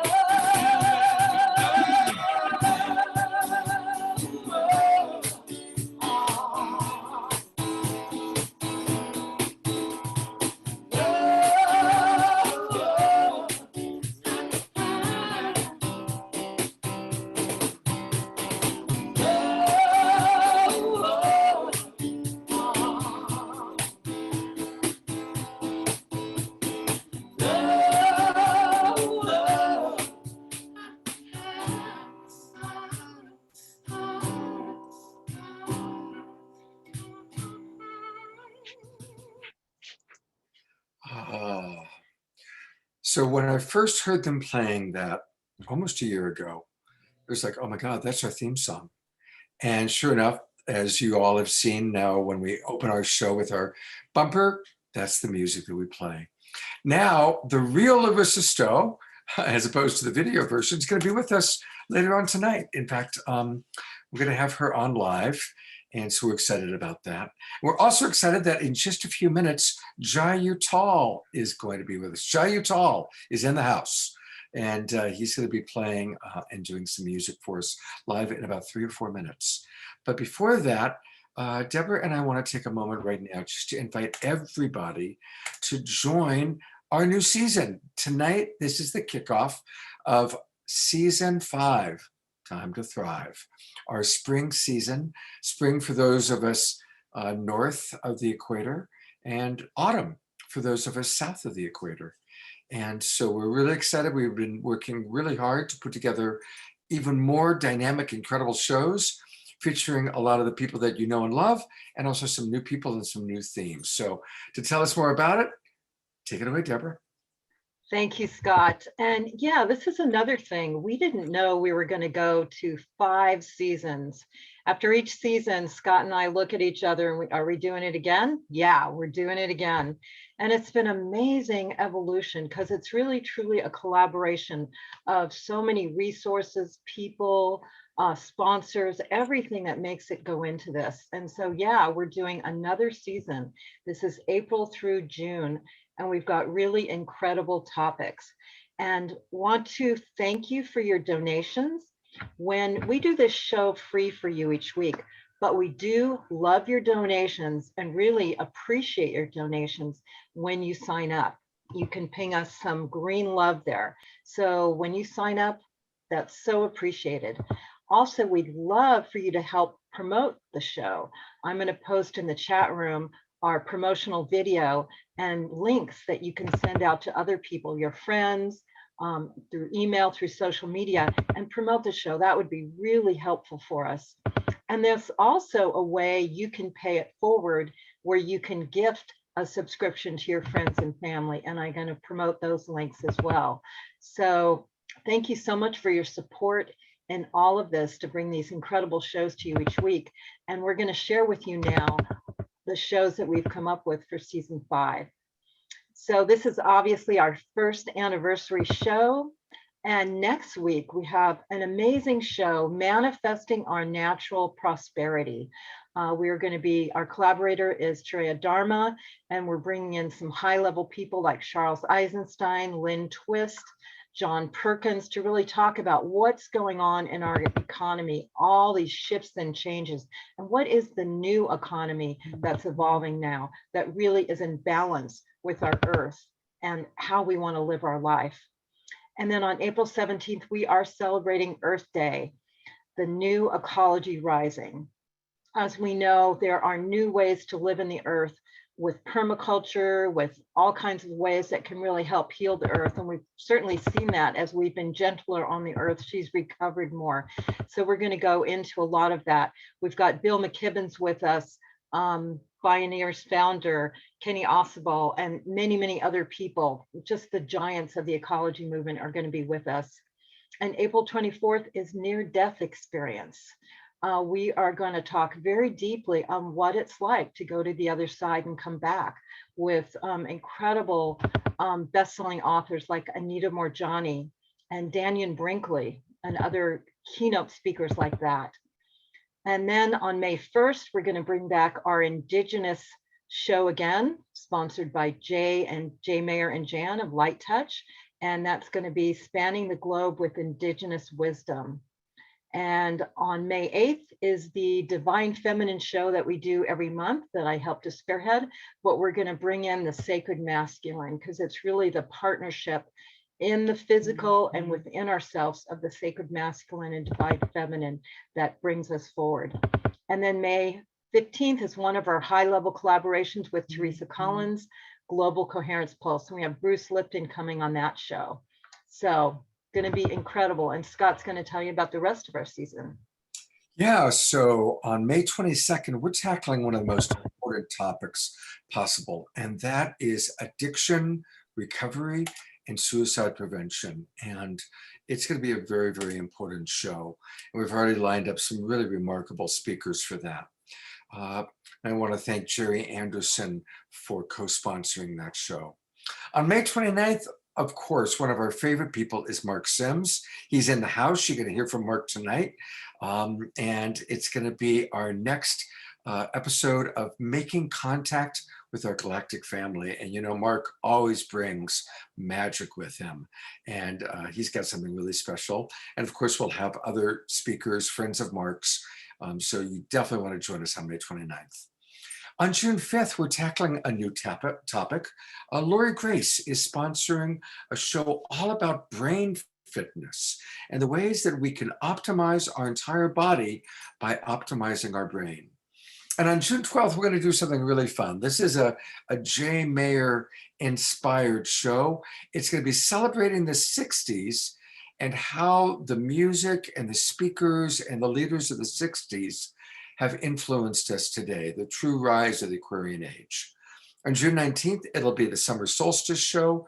You know, every 3 months we do a show on the solstice or the equinox, and that's where we bring together really magical people, speakers and presenters. And then finally, on June 26th, we're going to be weaving together spiritual wisdom from Indigenous elders to some of our favorite spiritual teachers that we've been wanting to have on the show. So we're really excited about that. So please register, go to globalpeacetribe.com, register for season 5. And now to introduce Uttal, I'm turning it back over to Debra. And you're muted, Debra. Thank you, Scott. Again, some of the magic of this show, a lot of the magic is the music, because that really helps to raise the vibration of the show, of our connection, way beyond what we can even sense and feel. It really connects us all. And Uttal, again, has been an incredible friend, musician in the Bay Area, but he's really worldwide known. He's a Grammy nominee, he's a kirtan artist, he's a multi-instrumentalist, he's a pioneer in world music and bhakti communities, and performing around the world for 50 years. A lot of us have been around doing it for a long time. And he came on our show at the very beginning. because we were all figuring out, what do we do here? How do we get the medicine out to people? And we reached out to Jai, and he said, of course I'll do the show. So he was one of our incredible keynote musicians at the beginning. So we wanted to bring him back tonight and honor him and have him do his special magic of a kirtan experience. So thank you, Jai, for being with us again tonight. You're muted, Jai. Yeah. Okay, there we are. Yeah, great. Thank you, Debra. Thank you, Scott. Thank you, all of our brothers and sisters in the global peace community. I'm so honored to be part of it. And gosh, I've known you for so long. But you know, this bringing the tribute to the 60s is on my 70th birthday, June 12th. So we're going to be out at the beach. I'm going to have to tune in. I'd like to share with everybody tonight a very simple kirtan. For those who aren't familiar with that term, it's basically call and response, chanting, invoking, asking the divine spirit to be with us. And this chant that I'm going to sing has 3 words. The first word is Shri, and Shri is the goddess, the divine feminine, the divine mother. The second word is Ram, which means the infinite Lord. So it's goddess, God. And the third word is Jaya, which means victory. Victory to goddess, victory to God. Victory to the union of lover and beloved. Victory to the union of our inner soul with the great eternal soul. So it goes Shri Ram, Jaya Ram, Jaya Jaya Ram. And it might, you know, when Saturday Night Alive started back in April, I guess, a year ago, I think I might have sang the same melody and the same chant. I don't remember, but maybe some people will.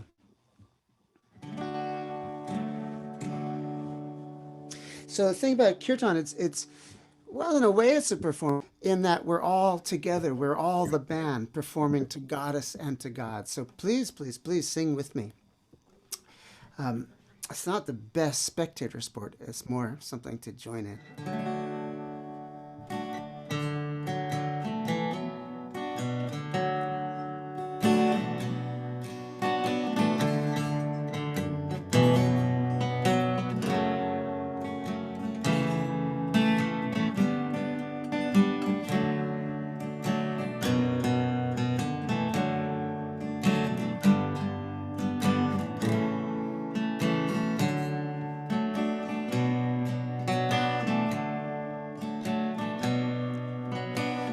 Ram Jai Ram Jai Jai Ram Shri Ram Jai Ram Jai Jai Ram Om Shri Ram Jai Ram Shri Ram Jai Ram Shri Ram Jai Ram Jai Jai Ram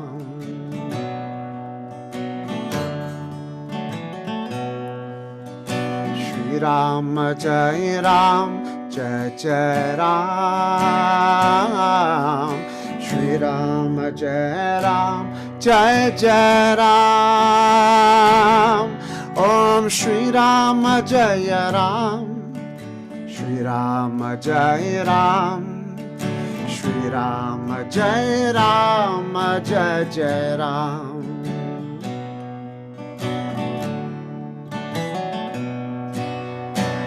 Shri Ram Jai Ram Jai Jai Ram Shri Ram Jai Ram Jai Jai Ram Om Shri Ram Jai Ram Shri Ram Jai Ram Shri Ram Jai Ram Jai Jai Ram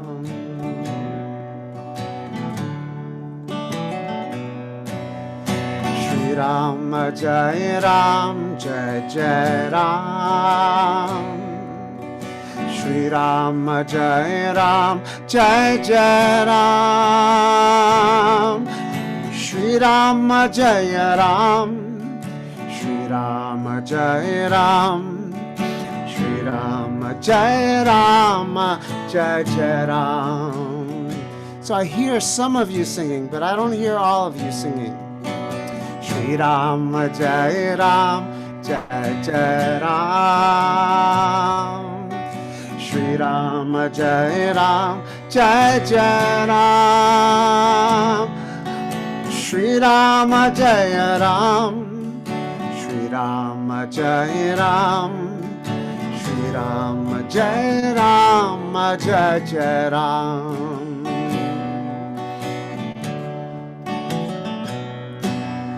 Shri Ram Jai Ram Jai Jai Ram. Shri Ram Jai Ram Jai Jai Ram. Om Shri Ram Jai Ram. Shri Ram Jai Ram. Shri Ram Jai Ram Jai Jai Ram.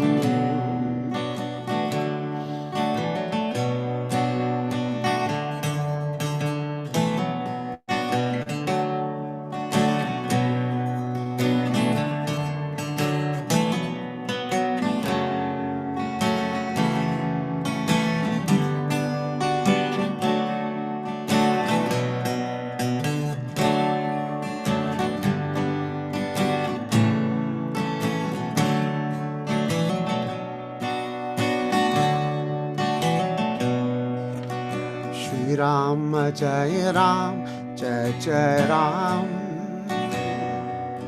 Shri Ram Jai Ram Jai Jai Ram. Om Shri Ram Jai Ram. Shri Ram Jai Ram. Shri Ram Jai Ram Jai Jai Ram.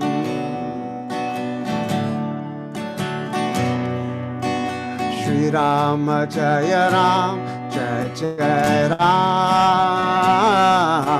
Shri Ram Jai Ram Jai Jai Ram. Om Shri Ram Jai Ram. Shri Ram Jai Ram. Shri Ram Jai Ram Jai Jai Ram.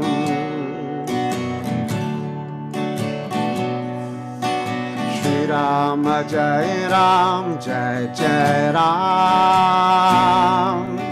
Shri Ram Jai Ram Jai Jai Ram. Om Shri Ram Jai Ram. Shri Ram Jai Ram. Shri Ram Jai Ram Jai Jai Ram.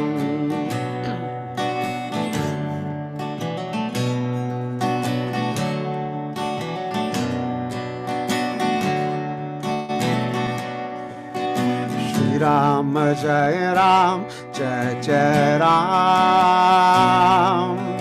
Shri Ram Jai Ram Jai Jai Ram. Om Shri Ram Jai Ram. Shri Ram Jai Ram. Shri Ram Jai Ram Jai Jai Ram. Shri Ram Jai Ram Jai Jai Ram. Shri Ram Jai Ram Jai Jai Ram. Om Shri Ram Jai Ram. Shri Ram Jai Ram. Shri Ram Jai Ram Jai Jai Ram. Om Shri Ram Jai Ram. Shri Ram Jai Ram. Shri Ram Jai Ram Jai Jai Ram. Om Shri Ram Jai Ram. Shri Ram Jai Ram. Shri Ram Jai Ram Jai Jai Ram.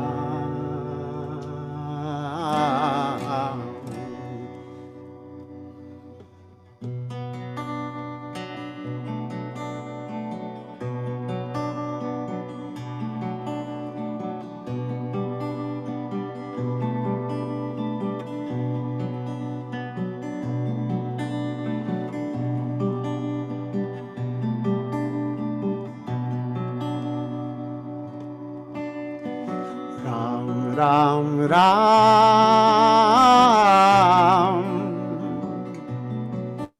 Shri Ram Ram Ram, Ram Ram Ram,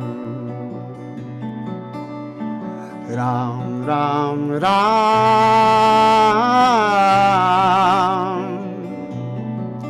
Shri Ram Ram Ram, Ram Ram Ram,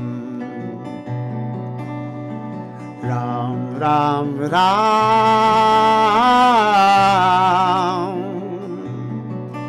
Shri Ram Ram Ram, Ram Ram Ram,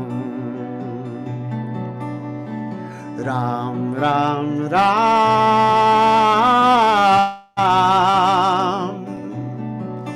Shri Ram Ram Ram, Ram Ram Ram,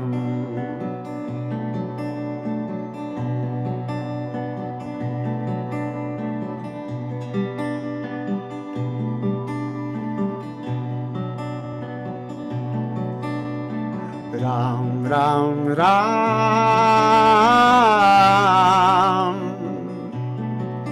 Shri Ram Ram Ram, Ram Ram Ram, Ram Ram Ram, Shri Ram Ram Ram, Ram Ram Ram, Ram Ram Ram,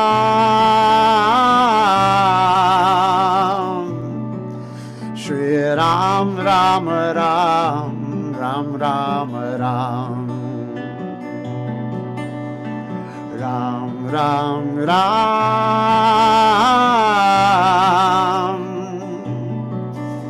Shri Ram Ram Ram, Ram Ram Ram,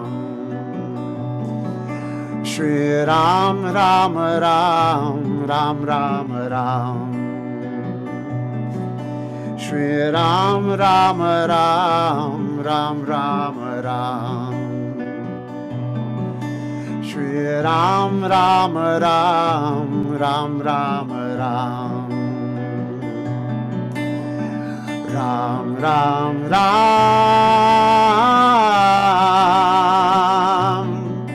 Shri Ram Ram Ram, Ram Ram Ram, Ram Ram Ram,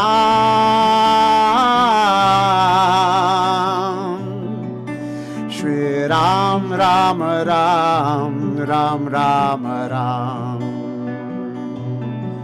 Shri Ram Ram Ram, Ram Ram Ram, Shri Ram Ram Ram, Ram Ram Ram, Ram Ram Ram, Ram Ram Ram, Ram Ram Ram, Ram Ram Ram, Ram Ram Ram, Ram Ram Ram, Ram Ram Ram, Ram Rama Ram.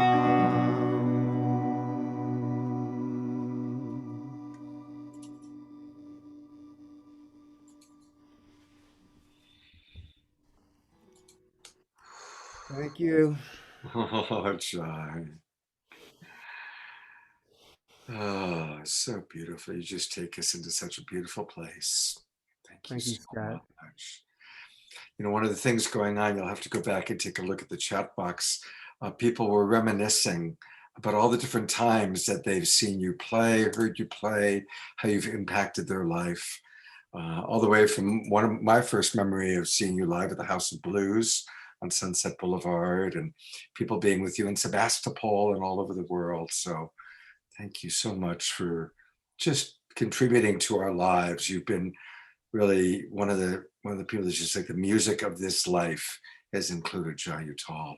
Oh, thank you so much, Scott. And oh, what a great memory House of Blues was. Wow, I hadn't thought about that for a while. Yeah, you know, my girlfriend at the time had such a crush on you. And I had to take her to see you, and I loved you, but I was totally jealous the whole time. She was Well, those were crushy times. Come on. Here we are 25 years later. Yeah. Hey, I want to remind everybody that you can get a lot of wonderful things from Jai Uttal by going to his website. And it's his name, JAIUTTAL.com, JaiUttal.com. And you can find out about his new album, his news. And you know, Patreon is such a great way. Earlier, we talked about it with Nina Grae. I support Nina through Patreon. A lot of our artists I'm now supporting that way. And I encourage everyone, let's face it, our artists are struggling. They're not able to be playing live shows during this pandemic. So Patreon is a wonderful, wonderful way. And I notice now that Jai is on Patreon, and it's just easy. You just click and you can make a monthly donation. And most Patreon, there it is. So you can $1 a month or $5 a month or $100 a month. Let's all support Jai. Let's support our musicians during this time. It's really, really important. So Thank you, Scott. And thank you, Debra. And thank you, everybody. Namaste. Namaste. As Swami Byandananda says, namaste, namasko. Well, you know, this show began over a year ago as a fundraising event for Fantuzzi. And now Debra and I are going to share a little bit more about how it's grown and expanded. And I'll turn over to Debra to talk about that.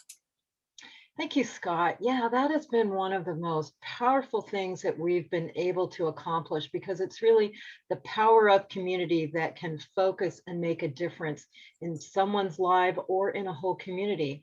We're talking about our GoFundMe campaign that we had all throughout last year, where we brought on community organizations that are really making a difference during this time, that are going out and helping people that couldn't get food because of COVID. They couldn't get out, or just helping COVID in some way. And some of our Indigenous elders, there's Grandmother Flor de Mayo, and we actually raised, with your support, $75,000 that we sent back out to the world. People's community medics that helped with healing, Meals on Wheels, the Healing Clinic Collective. Each week we had featured one of these nonprofits, and your green love and donations came in, and we were able to send that back out to communities and to individuals. Individuals like Blaine Lyon, when he was dealing with his cancer, we were able to fund him. Maria de la Paz, third stage breast cancer, made a big difference in their world from your funding. And Dream Corps by Van Jones, important organization. Pachamama Alliance that works with the indigenous in Ecuador and Peru. And we went to other organizations all around the world. Care for Nepal, especially in Nepal when they had the earthquake, a lot of things got destroyed and we were able to help them. And in Africa, in Zanzibar. And other organizations like Foundation for Law of Time and Planet Restoration that goes around restoring nature, and the Goodness Tour. So there's about, maybe 35 organizations that we've supported just by you sending your green love into the GoFundMe. And we're going to keep doing that as things come up. Also, we appreciate your support to Saturday Night Alive with our GoFundMe as well. And we're going to put the GoFundMe in the chat box here just to support our season 5 for tonight. So we're going to do that. And there's another aspect of the funding that we have, and I think Scott has a really incredible video that we're going to show. When the wildfires happened in California and Colorado, that was big time support that we were able to give to individuals that had everything wiped out for them. And we did that for several months, where we were able to fund people in Oregon, California, and in Colorado, and generate money for them. And Scott pulled out an incredible video. You want to talk about that? Yeah, this is one of the most powerful moments from Saturday Night Live. And obviously we've had so many incredible moments. But pretty much, as she said, September, October, November, all of our fundraising is going towards supporting people who had lost their homes in the wildfires. And one particular show, it was the Teresa Collins. Every 3 months, we have Teresa on the show. She's going to be on a little bit later on tonight with Global Parent Pulse. And we had Kristen Hoffman, the amazing musician. And she's now been on Saturday Night Live several times. We're going to do a whole special event with Kristen and Cornflower in June. But back last fall, as fate would have it, we had a woman on who had lost her home, and you're going to hear her speak. And then immediately after that, we had Kristen playing music. And the juxtaposition, I watched this the other day and I wept. And I think you're all going to really appreciate it. It's very, very powerful. So let's go back in time a little bit to last autumn. And here we go. No, thank you so much for having me on. I really appreciate everything you guys are doing for everyone. And it was really lovely to hear Redwood talk about his story. I feel like I'm really wanting to hear from other people who have gone through this type of thing, just to kind of grasp sort of the grief of it all. I don't know if you want me to share, just sort of bring you through the pictures. We were given about 10 minutes to evacuate. It was pretty far. That was our house before. And that's what happened about a month ago. October 17th was when the fire broke out, and it just really, really spread quickly within a matter of hours. About 26 homes were lost in North Boulder.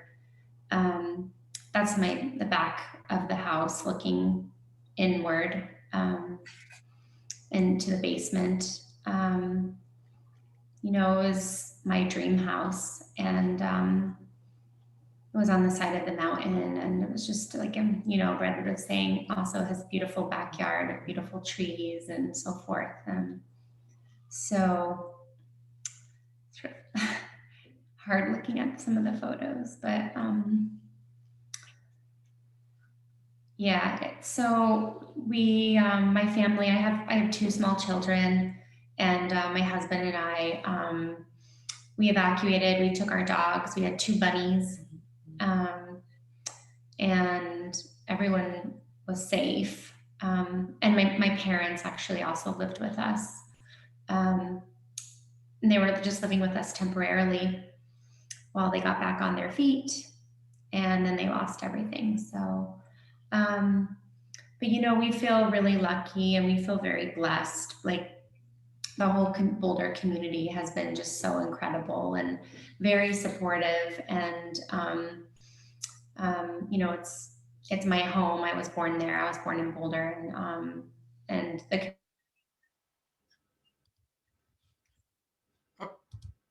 Courtney, you just froze. This is the Community Foundation Relief Fund. And they had introduced me to you all, and so the donations aren't necessarily directly for me. It would be for the entire community, and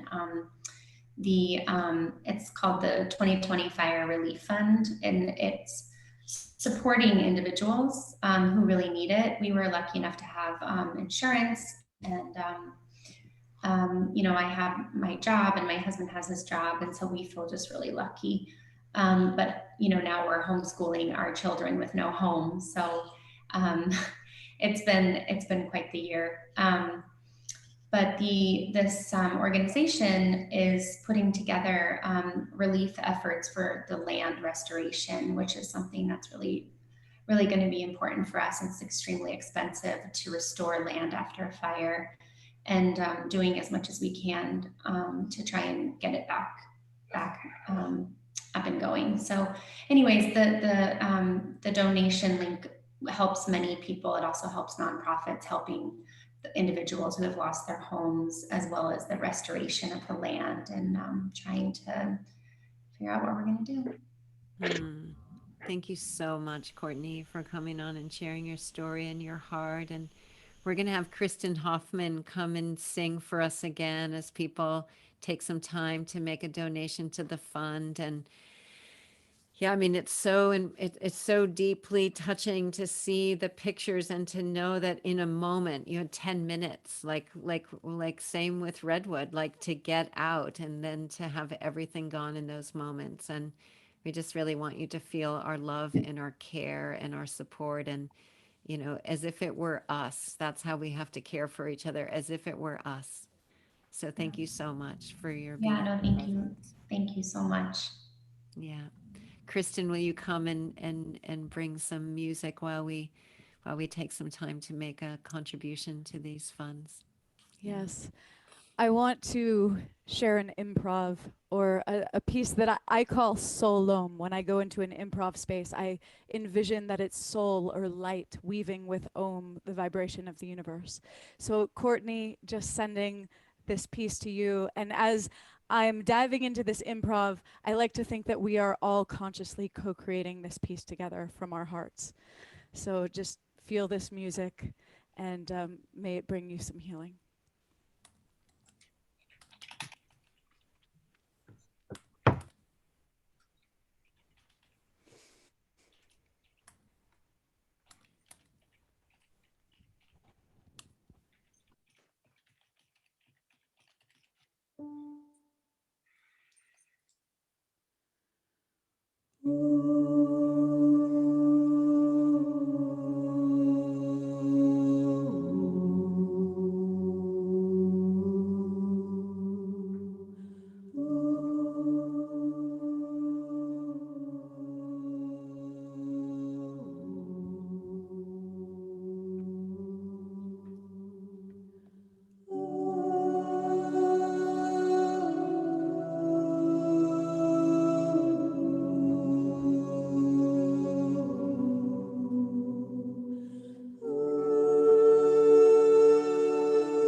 because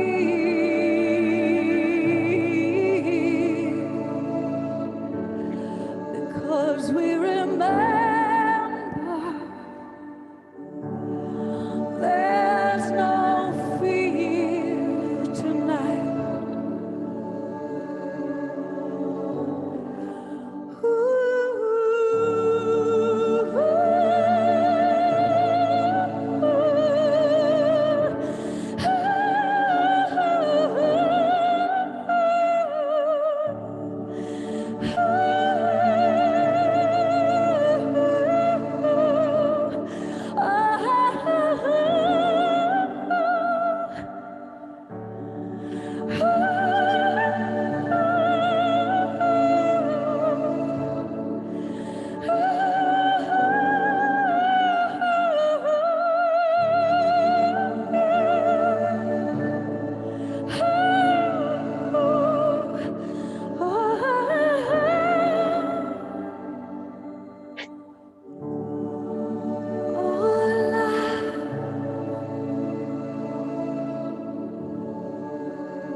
Isn't that just remarkable?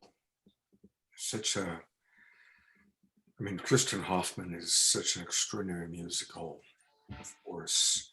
Just the juxtaposition, and what brought tears to my eyes especially was when we just heard this woman talk about losing her dream home and then talk about how she feels so lucky and so blessed.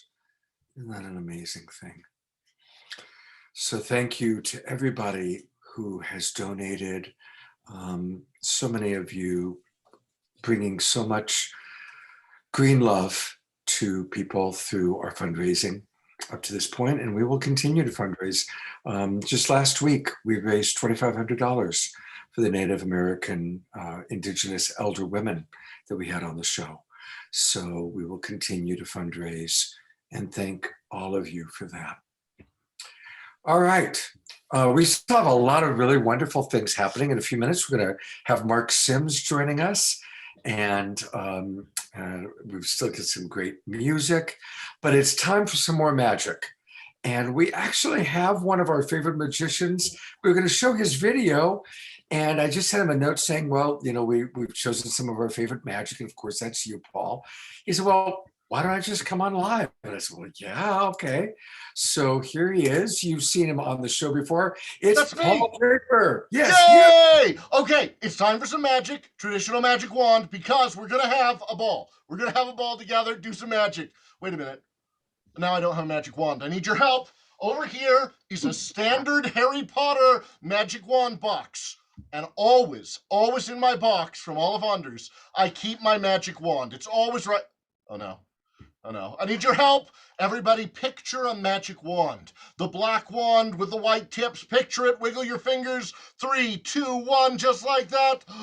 There's my wand. A classic Wait a minute. Which one of you thought about this style of wand? No, we always manifest what we want. So the kind of, we've all been dealing with all sorts of struggle and difficulties lately, I know. I myself am on my last day of a week of matzah. It's been horrible. A week of not only matzah, hot horseradish. Can we get that in there? Hot horse? No, okay. So today is not only freedom from that, but freedom from the matzah and horseradish as well. And since today is a day of celebration, because it's been a 1-year anniversary. Whenever there's a 1-year anniversary, I always wonder who's going to bring the cupcakes. That's what I want to know.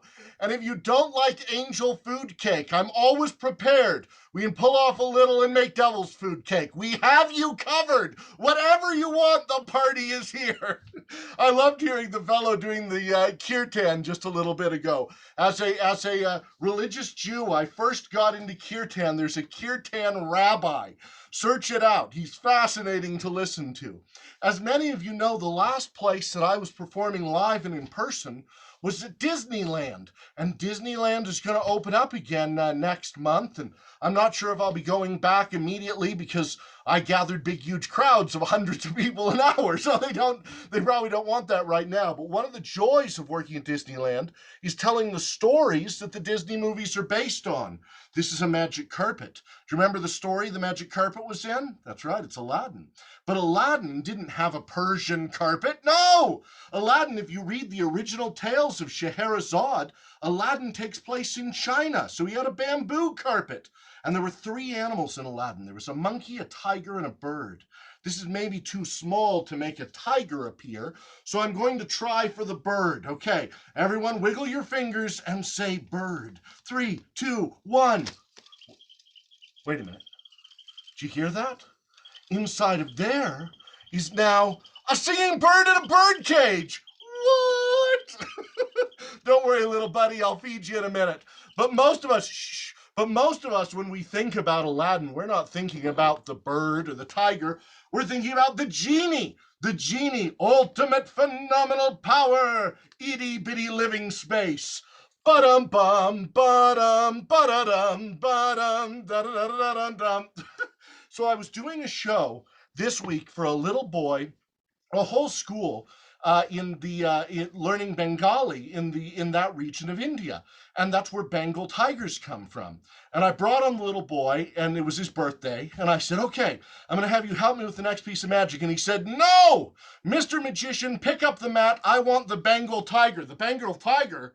Which one? He says, Raja from Aladdin. Boom, there's Raja from Aladdin. That's just silly.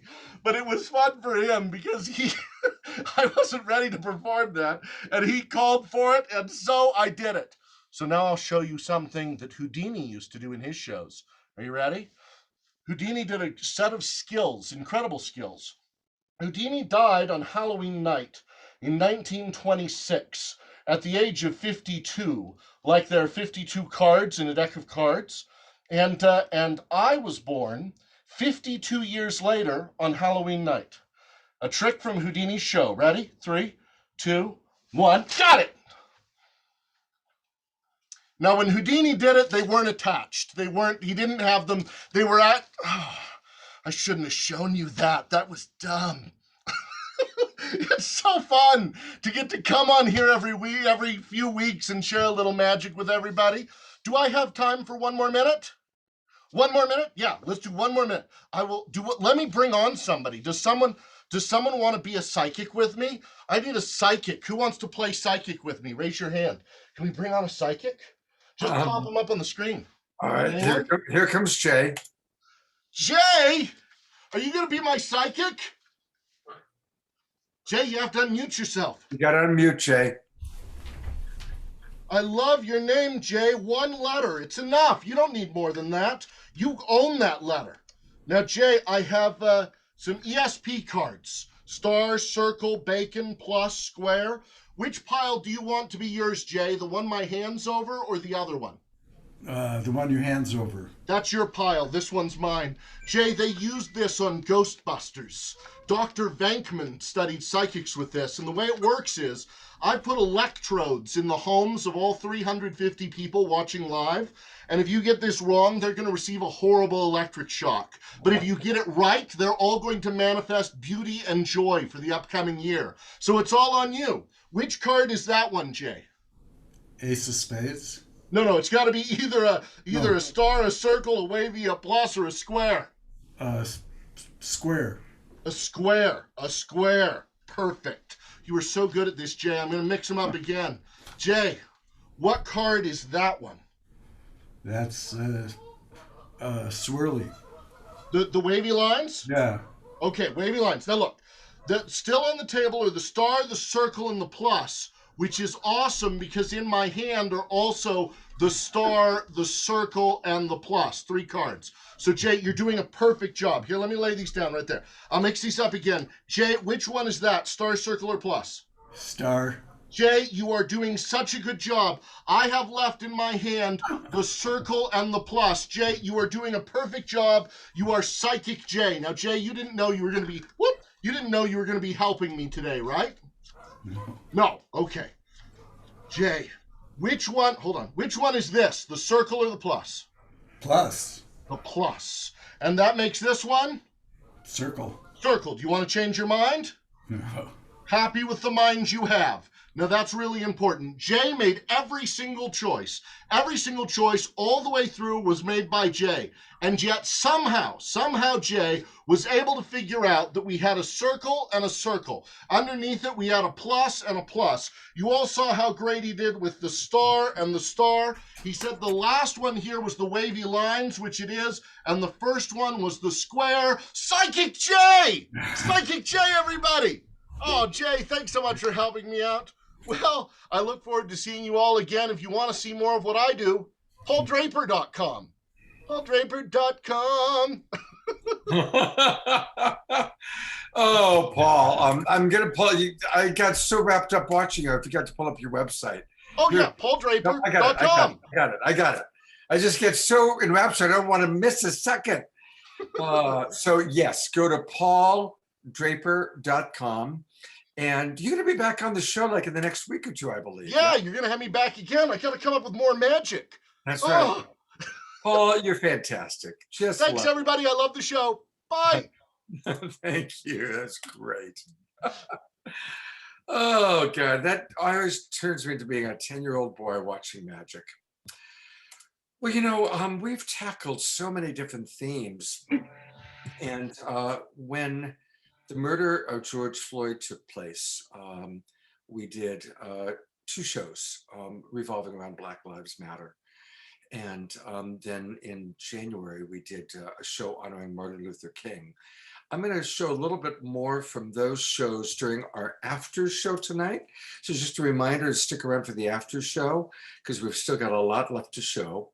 But one of the things that's been wonderful is that Jay and Jane come up with wisdom jewels. And so just as a brief little moment of remembering the Martin Luther King show, this is a wisdom jewel that Jay and Jan created for us.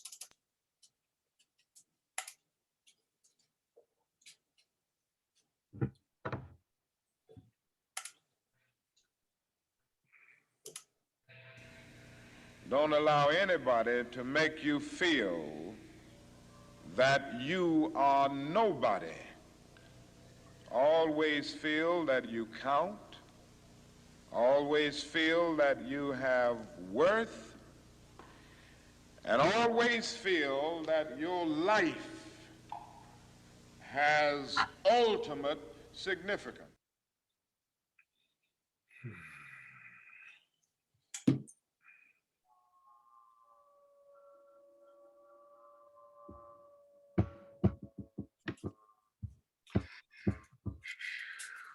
So beautiful, so powerful. That man's voice, right? Really something. We're going to, Debra, let's do the mid-show announcements after Mark Sims, so we can catch up a little bit on time. So I get to bring on one of our favorite people, and I'll bring Debra on too, so that we can honor and acknowledge. This is Mark Sims. And Mark is, of course, who really made the Harmonic Convergence 2020 happen on so many levels. And that brought people from all over the world together as we really reestablished and brought in the Aquarian Age. And it's been such a joy to work with Mark on several shows. And we've got a great one coming up on May 29th. But right now, I just want to say thank you, Mark, for all you've done to build community. And I'm going to bring on one of your cohorts in crime here. I do believe Yeah, I was kind of waiting for him to show up, and there he is. He's even got I'm the here. Festival of Light background, since Festival of Light's going on right now. Hey, Ellen. Hey, yeah, I just want to say Mark is going to do a special CE5 on May 2nd in Sedona in alignment with my book launch that's happening at Unity of Sedona. So everybody's invited. It's free, and we're going to go out to the desert after the book signing. Okay, so just to be clear, on May 2nd, people can go live, actually go to Sedona, be with you live, or will it be broadcast? It'll be broadcast on New Realities. I think Debra's going to be in Sedona, actually. Yeah. So, all right. We have Synchronistically, here I'm going to be there. So this is the launch of my book called Making Contact. Should I just bring up a screen share quickly? Sure. And this is actually a nice endorsement by George Norrie himself, who wrote the foreword.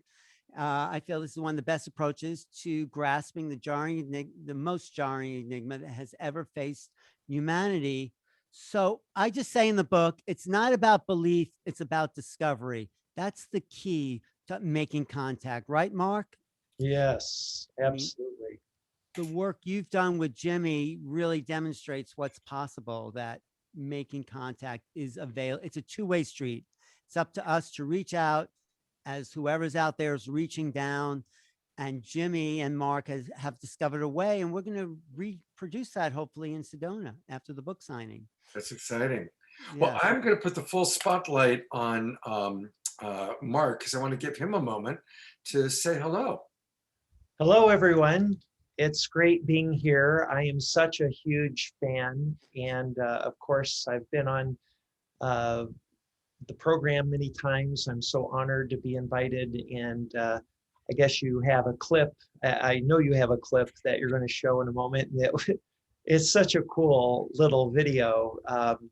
And I'll just want to kind of let everyone know what you're about to see really happened. It was at the end of a show that we did back in February, a Making Contact show. And at the end, we attempted to initiate contact with the radios, and it really didn't work. And we ran out of time, and it wasn't a lot of time to give them a chance to respond. But I had my cell phone set up, and I was recording myself at the end because I wanted to capture. My radios are over here, and so I had my camera to my right, and I was able to capture this incredibly powerful moment. So I'm really happy to share this with everyone. Okay, here we go.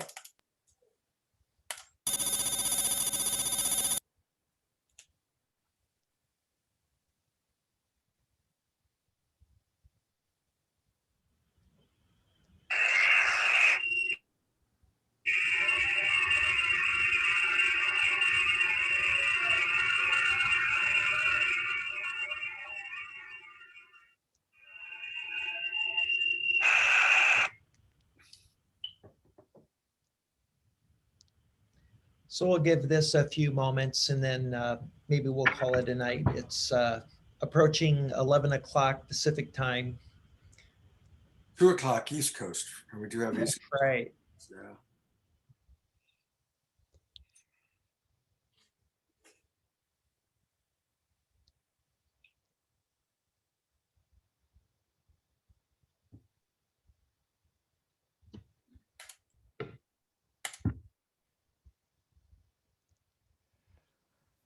Okay, it's 11:24 on the evening of February 6th. I just finished the show with Scott Catamas and Debra Giusti on Saturday Night Alive. We had the Making Contact show this evening.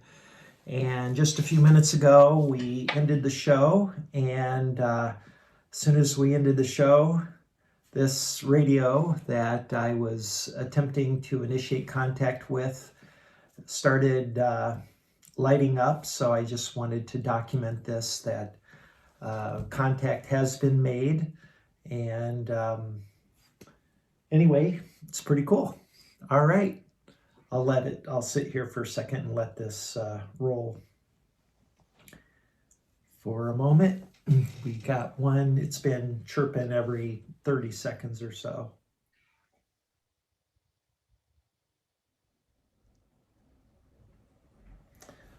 I'll be right back. I have to use the restroom real quick. All right.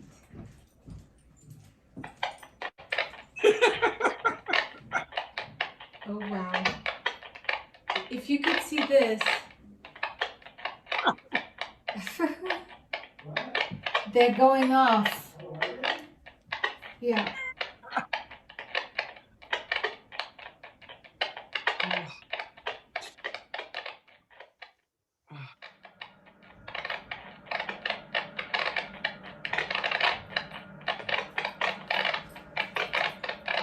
You got a little orchestra. Oh my gosh, they're going off now. Wow.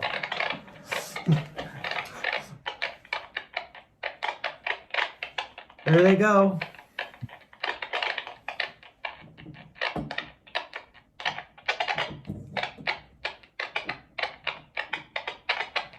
Wow.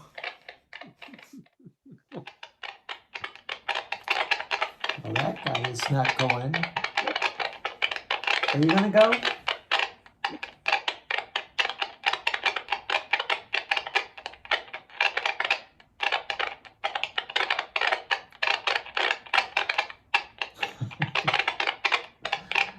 Hello. So,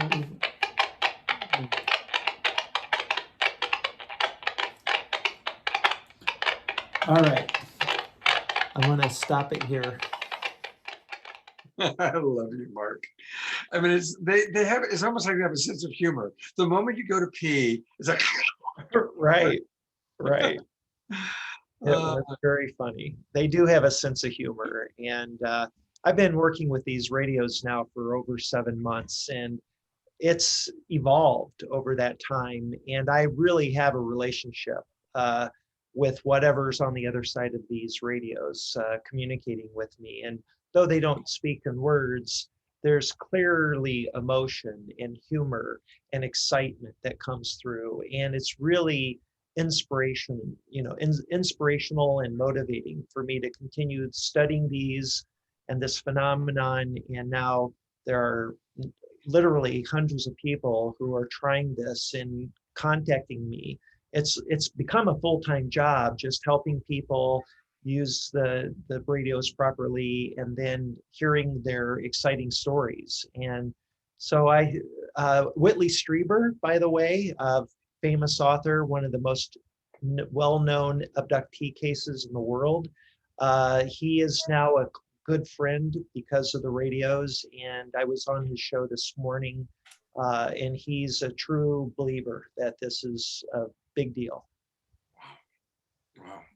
Well, I'm certainly a true believer, and I know that Debra and Alan and we all just, Summer is smiling there. So I'm going to bring on your friends for a moment. There's Alan again, and of course Debra and Summer. So this is a breakthrough, Mark. You have made a breakthrough in contact. Well, Jimmy deserves all the credit. My friend Jimmy Blanchett, just real quickly, has been doing this now for about 3 years, maybe 4. And he's been very apprehensive to come out and speak publicly. And I've nudged him and helped him gain that confidence. And so I'm just so proud of the guy.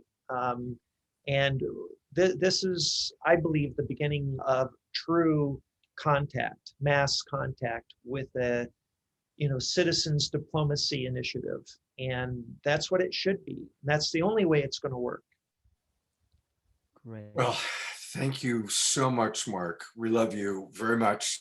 And now we know, everybody, people, let's all be planning on coming out to Sedona, May 2nd. Yep, there it is. Unity Church, 2 p.m. There'll be other speakers there. We've JJ Hurtak will be speaking. I'm going to get some of the local people. I'm inviting Travis Walton out there. So it's going to be a mini UFO festival, and Mark's going to be speaking. And then That's we're right. all going out to the vortexes to call them in. So be there. All right. So May 2nd, Sedona, that's the place to be. That's the I book like your launch. hat, Alan. What's that? You like? That's I something. like your hat. That's my hat. So Making Contact will be launching that day. So I'm really excited. And we're doing a show with you, Scott, on the 23rd. That's right. On April 23rd, Alan will be my guest Yes. on the Street Talk show. Right. So you'll get a chance to be with Alan, and we'll have a couple of other of the Right. people that are part of his book. So Yes. Friday night, April 23rd, Alan Steinfeld with Scott and Trish on Straight Talk. And I think you're gonna have a couple of other people. And then of course, Yes. May 2nd in Sedona. And then May 29th, Saturday Night Alive, Making Contact. Thank you, everybody. And people can order the book on Amazon if they want it. Okay. Thanks, Scott right. and Debra. Thanks, Alan. Mark. All right, we got to move this show forward. So a reminder, we are now about to go into the mid-show announcements. And that's where we kind of thank people. And just as we were thanking Mark and Alan for all that they've done to help create the shows for us, I want to thank our broadcast partners and really want to start by thanking Unify. All the people at Unify that do so much to bring us out there. And right now, thousands of people are going to watch us through Unify. And a lot of you are watching us right now because of Unify. So thank you, thank you, thank you. Adil, Patrick, Tammy, Jennifer, and the whole team. Shaquille, our amazing tech god at Unify, thank you. The Sign Network, we've got John and Summer right now with us. So every week you hear me thank the Sign Network, but you just got a chance to meet John and Summer. And you also got a chance to just meet Alan Steinfeld. He's who runs New Realities YouTube channel, which always carries Saturday Night Live, as well as the Street Talk and Sacred Sunday shows. Of course, Jay Mayer and Light Touch. These are all of our friends that are with us. Those of you who came on early, I showed the video from Lauren and New Earth One, one of our newer broadcast partners. And of course, I run Love Coach Academy, where the show has been originating for the last year. And we want to thank all of our other friends, Earth Dance Global, and a big special prayer for Sandra at this time in her life. Also want to acknowledge Humanities Team, Portal to Ascension, Disclosure Fest. We really love Neil Gar and Adrian Valera. Global Days of Unity, Earthwalk United, thank you to the team over there. And our newest broadcast partner, Enlightened World Network, Ruth Anderson. We're doing a special show with her on my Sacred Sunday show on April 25th. That'll be the same weekend that Alan Steinfeld is on Straight Talk. And that's really cool. We've got the Friday night show and the Sunday morning show, which are opportunities to go more in depth to some of the people you've met on Saturday Night Alive. And now for a little bit more, here's my partner, Debra Giusti. Yeah, just again, thank you for all your donations in the GoFundMe, your donations when you register. This really helps us produce these quality shows. Thank you to the sponsors. Thank you to everyone collaborating together at such a high level at this time. We really appreciate you. And all the donations that come in will be used to create these shows and go to our nonprofits and all that we fund. So thank you so much. And we have a great show coming up next week. Scott, do you want to share about our new show? I will in a moment, but you know what? Before I do that, I'm going to play, because I queued something else up. This is just to remind people to really register for season 5. And so in registering for season 5, we want to remind you of all the amazing things that you're going to see. And this is our trailer that just kind of recaps what we're all about.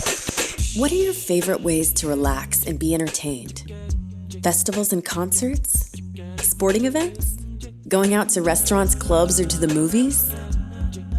Sadly, due to the pandemic, most of these options are no longer available. There is a wonderful solution for entertainment and inspiration. It's Saturday Night Alive for the Global Peace Tribe. Ready for community inspiration and magical moments online? Since April 2020, this dynamic show has touched the lives of people all around the world. Join prominent luminaries, musicians, magicians, and comedians. This is your chance to relax and enjoy uplifting entertainment and inspirational messages from the comfort of home. Together, we are creating a new paradigm. Saturday Night Alive showcases internationally acclaimed speakers, best-selling authors, and wisdom keepers. Let them illuminate your path with tips, tools, and insights. It also sheds light on many timely topics. Discover how to master your relationships. Dive into the secrets behind ancient history. Receive deep wisdom from Indigenous elders, and much more. Dance along to live performances with high-vibe musicians and hear what these brilliant performers have to say. Experience major artists from the Conscious Festival circuit and beyond. You'll be dazzled by our conscious comedy, magnificent magic, and spoken word. The show is meeting our needs during these critical times. Saturday Night Alive delivers inspirational wisdom, community connection, and positive vibes. Join us every Saturday night, 6 p.m. Pacific, 9 p.m. Eastern, or catch the replays. Register for Zoom Room access. Enjoy live chats and a pre-show experience with presenters and the Global Peace Tribe. Saturday Night Alive for the Global Peace Tribe. Find out more and register now at globalpeacetribe.com.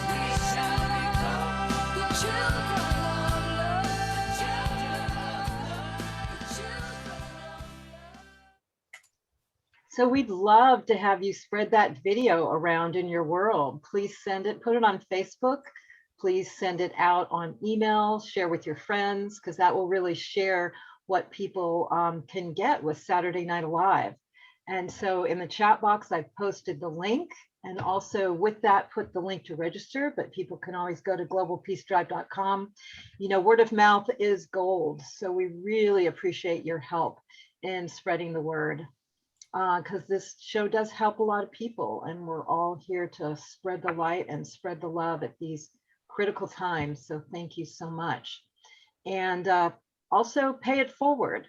If you want to gift people with a subscription, that's another way that you can get it out there. So I'm going to post those links in the chat room. And they're also in the replay email that you get on Mondays. Every Monday, we send you an email with the replays and all these links. So if you don't catch it now in the chat box, just check out that email and they're all there. So thank you so much for helping us get this word out. Great. Thank you so much, Debra. And yeah, let's, you know, showing that promo trailer, like I have friends that kind of knew I was doing this, and then I showed them the trailer. It's like, oh my God, I can't believe I've been missing the show every week. So using that trailer is a great way to tune people onto the show. And just want to real briefly tell you about what we got coming up. Next week, it's all about manifesting prosperity in a natural economy. And we've got great people. We've got Lynne Twist, we've got John Perkins, Charles Eisenstein, Jeff Vanderkloot, Pari Patri, and Guinevere Bridge. And you saw Daniel Balone. He's one of our favorite musicians. He'll be back playing. And then Olax, a remarkable group from Siberia.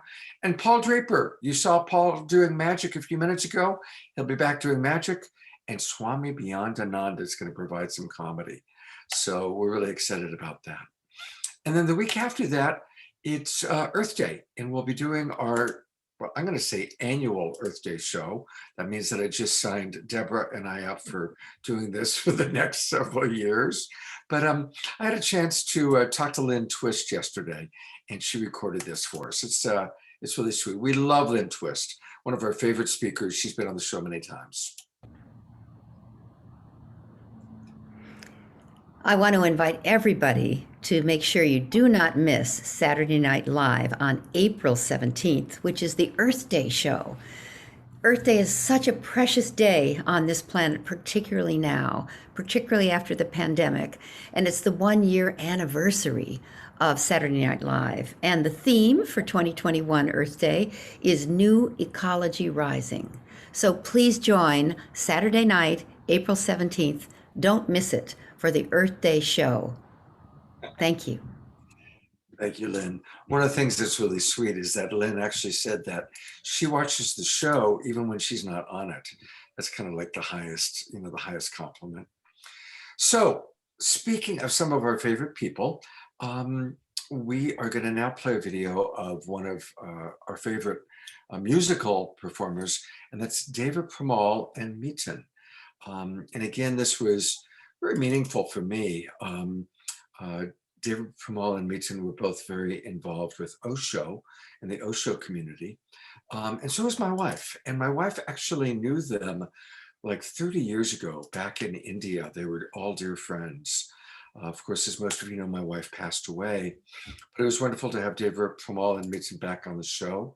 And so this is a chance for us to kind of drop in again to the beautiful sacred music you're about to hear. And so I invite you to drop in and feel the energy with you. Here we go, Debra, Premal, and Miten. Thank you.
To sing this for yourself in your rooms and your temples. I'm sure you all know the words to the Gayatri Mantra, and we'll play for you.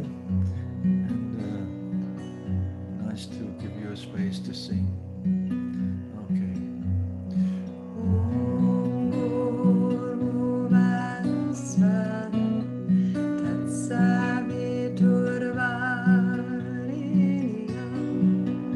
Marci.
Shamno mitra, shammarana, shamno bhavid varyamam, shamna indro brahaspati, shamno vishnu rukrama, namo brahmane, namaste vayu, tvamiva pratyaksham brahmasi, tvamiva pratyaksham brahma vadisyami, ritam vadisyami, satyam vadisyami, Tanmam avatu, tatvaktaram avatu, avatu mam, avatu vaktaram.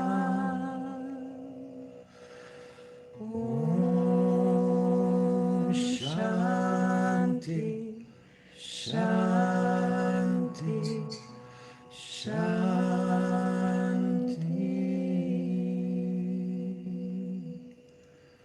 Join us, Om Shanti, Shanti, Shanti, Shanti, a prayer for universal peace. Please sing, please sing again.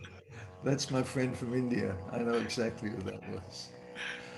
Let's join together, Om Shanti, Shanti, Shanti, for universal peace. We join Deva. Om Shanti, Shanti, Shanti, Shanti,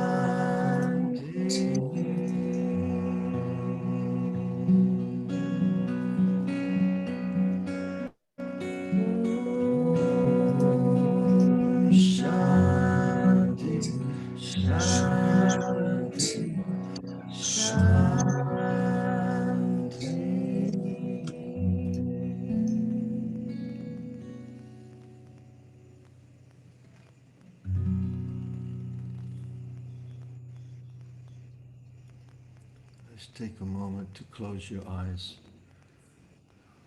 Just come home for a moment. So excited to be all together. This is a moment we can be together, really together in our hearts, in our silent moment with the Gayatri Mantra.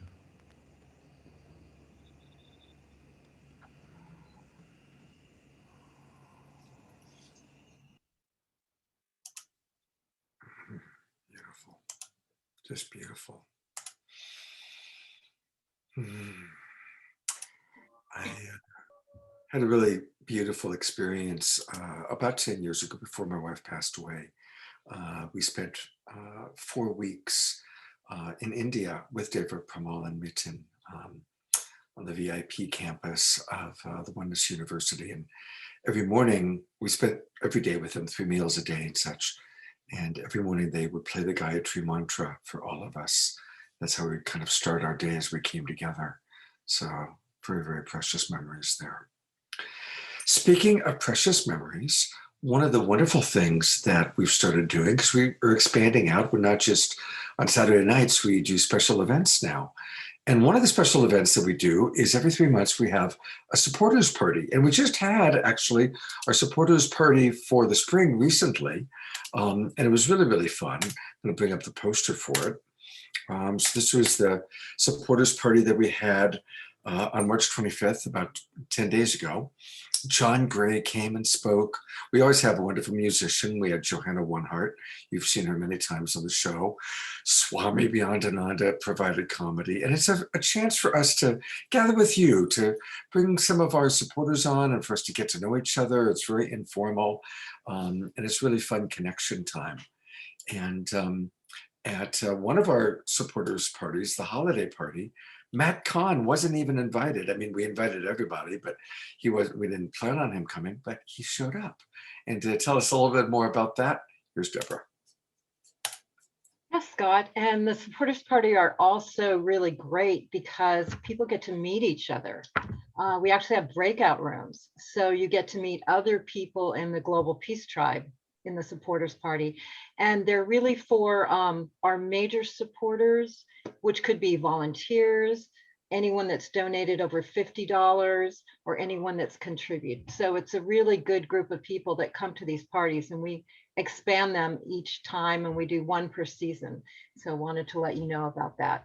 But the last party before that Scott's talking about is we had a surprise visit from Kahn, which was really wonderful. He's one of our major keynotes. You may know him. He's author of best-selling book, Whatever Arises, love that, and very popular on YouTube.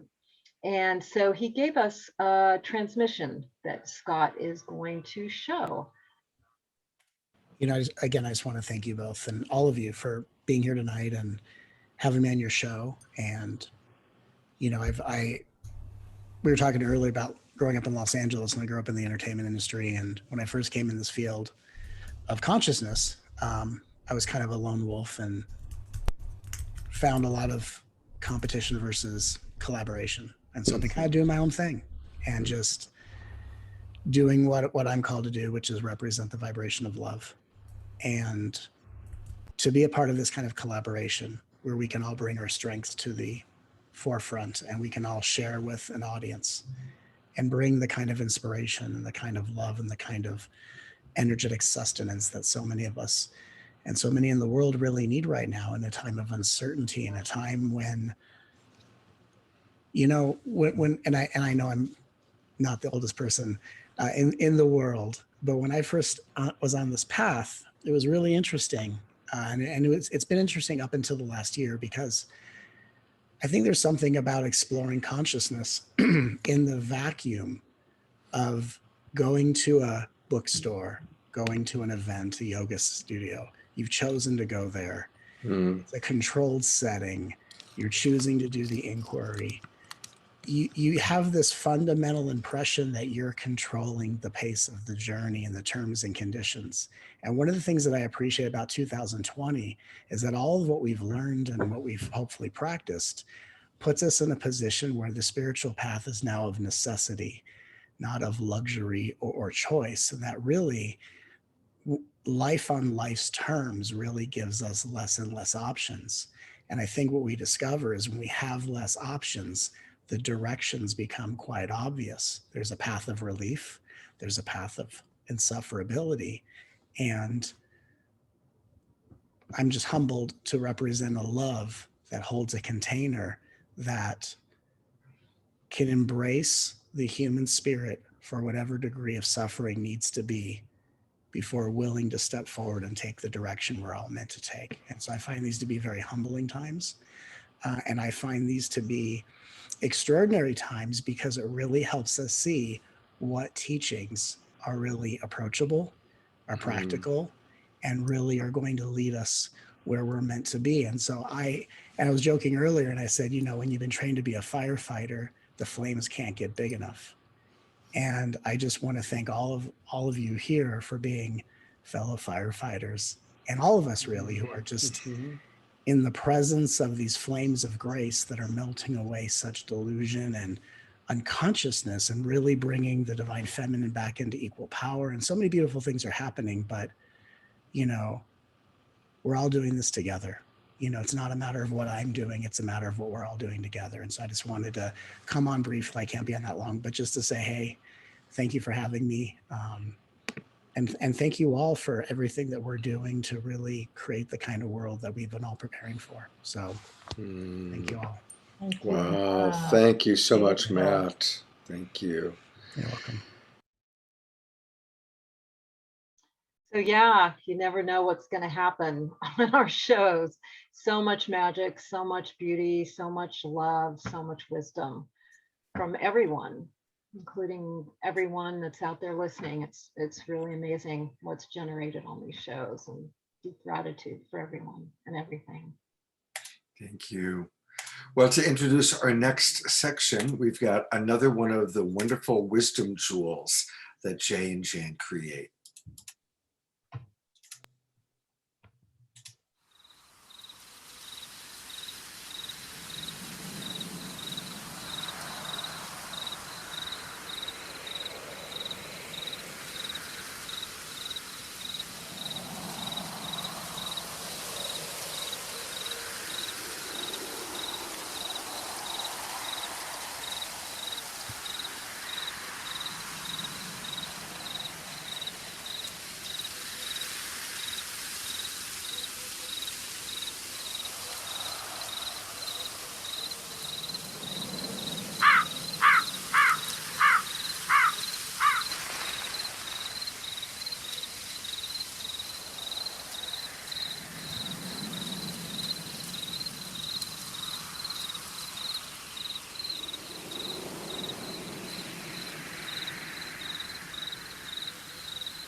So beautiful.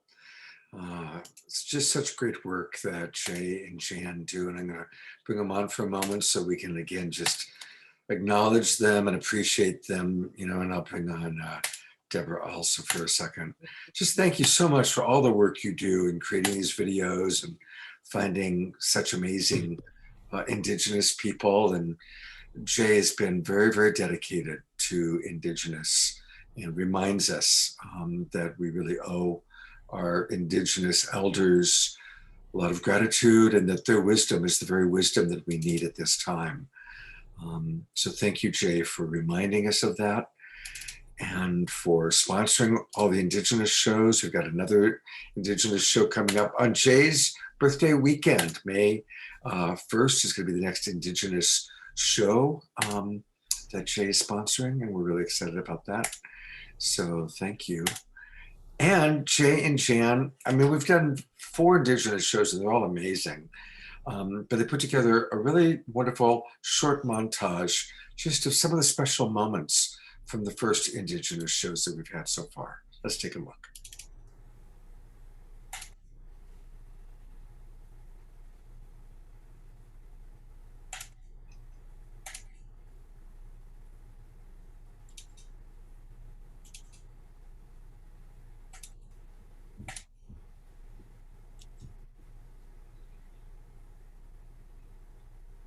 And the healing of one is the healing of all. The honor of one is the honor of all.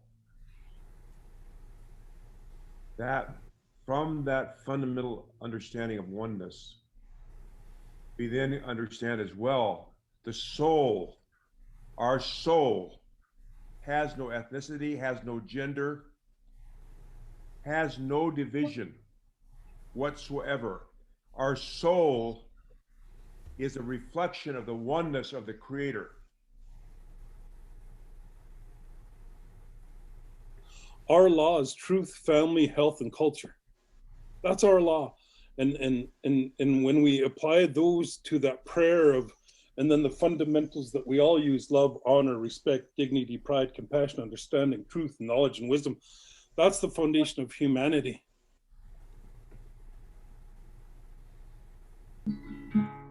Find me, guide me, fill me with heaven's light. Protect me and fold me, watch me through the night.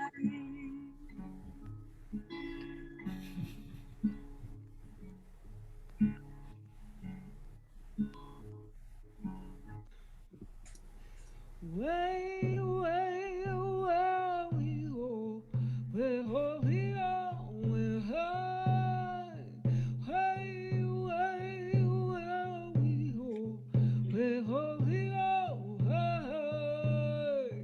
way, way, oh, where we go, hey, way, way, oh, where we go, hey, oh, we go, hey, hey, we go, hey, way, way, where we go, where we go, hey, hey, way, where we go, where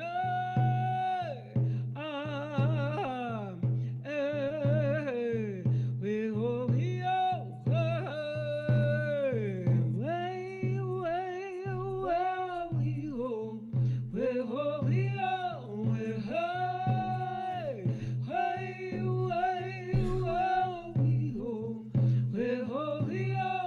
hey, hey, way, way, oh, where we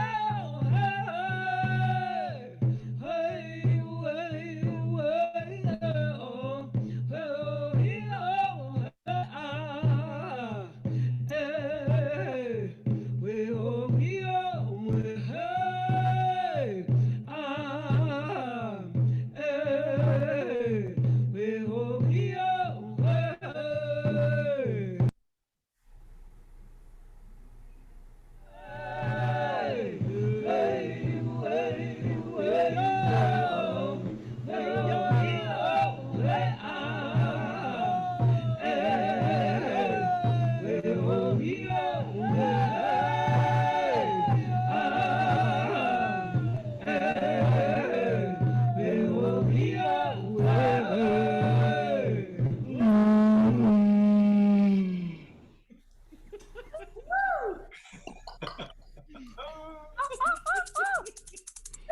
All right.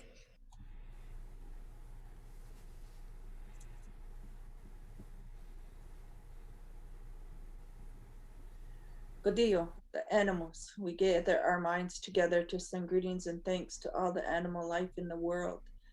They have many things to teach us as a people. We are honored by them when they give up their lives, so we may use their bodies as food and as clothing for us. We see them near our homes and in the deep woods. We are glad they are still here, and we hope that it will always be so. Now our minds are one.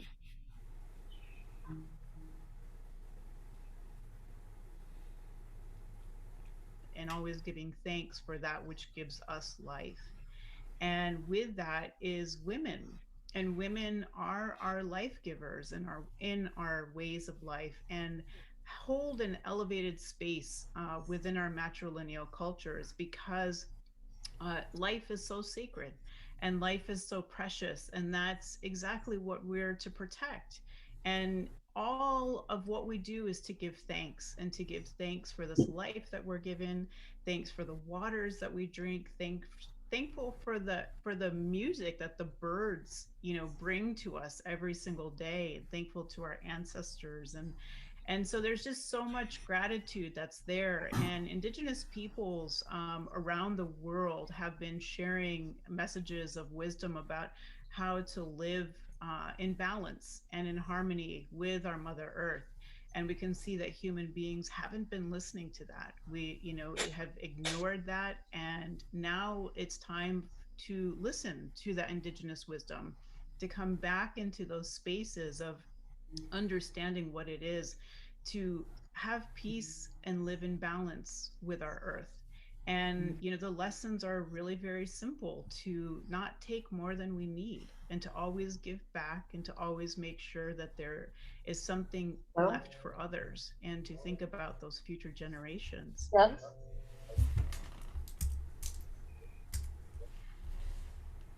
No, I don't.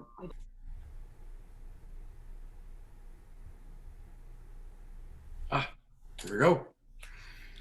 So thank you again, Jay and Jan, so very much for all that you create. And I'm going to put them on one more time.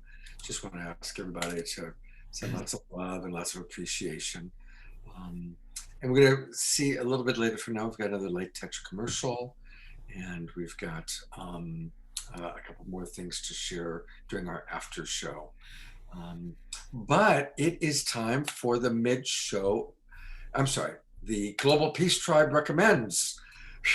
We've got the mid-show announcements, but this is Global Peace Tribe recommends. Debra, what do we got on store? Well, this is another great aspect that we've been able to bring to the show. And this is announcing some incredible online programs, online conferences, and resources that we know about that have really grown into this because of what's happening in the last year. And one of the amazing events that's happening tomorrow in celebration of Easter is the Magdalene Moonrise Easter celebration. Now, this is a celebration that's happened for 10 years in the San Francisco Bay Area, with about 300 people participating, celebrating Mary Magdalene, her rise into this era now, the empowerment of the divine feminine and sacred masculine in deep ritual and prayer, celebrating on Easter, and really bringing forth the truth of Mary Magdalene and her teachings. This is produced by Priestess Christy Michael. She's been leading it, and there's about a couple dozen priests and priestesses that are all musicians, singers, dancers, and ritualists that are typically part of this live celebration that are going to be on Zoom. So now people all over the world can participate. And they have a guest speaker who is Kathleen McGowan. She wrote the very popular book, The Expected One, all about Mary Magdalene. I know I read that, and it just touched me to my core. I'm very aligned with Mary Magdalene myself. I feel like her spirit and her energy and her wisdom is coming through us all right now. So if you feel called to be with Mary Magdalene on Easter, this is definitely a place to be. I will put the links in the chat room, and it's the Magdalene Moonrise Easter celebration.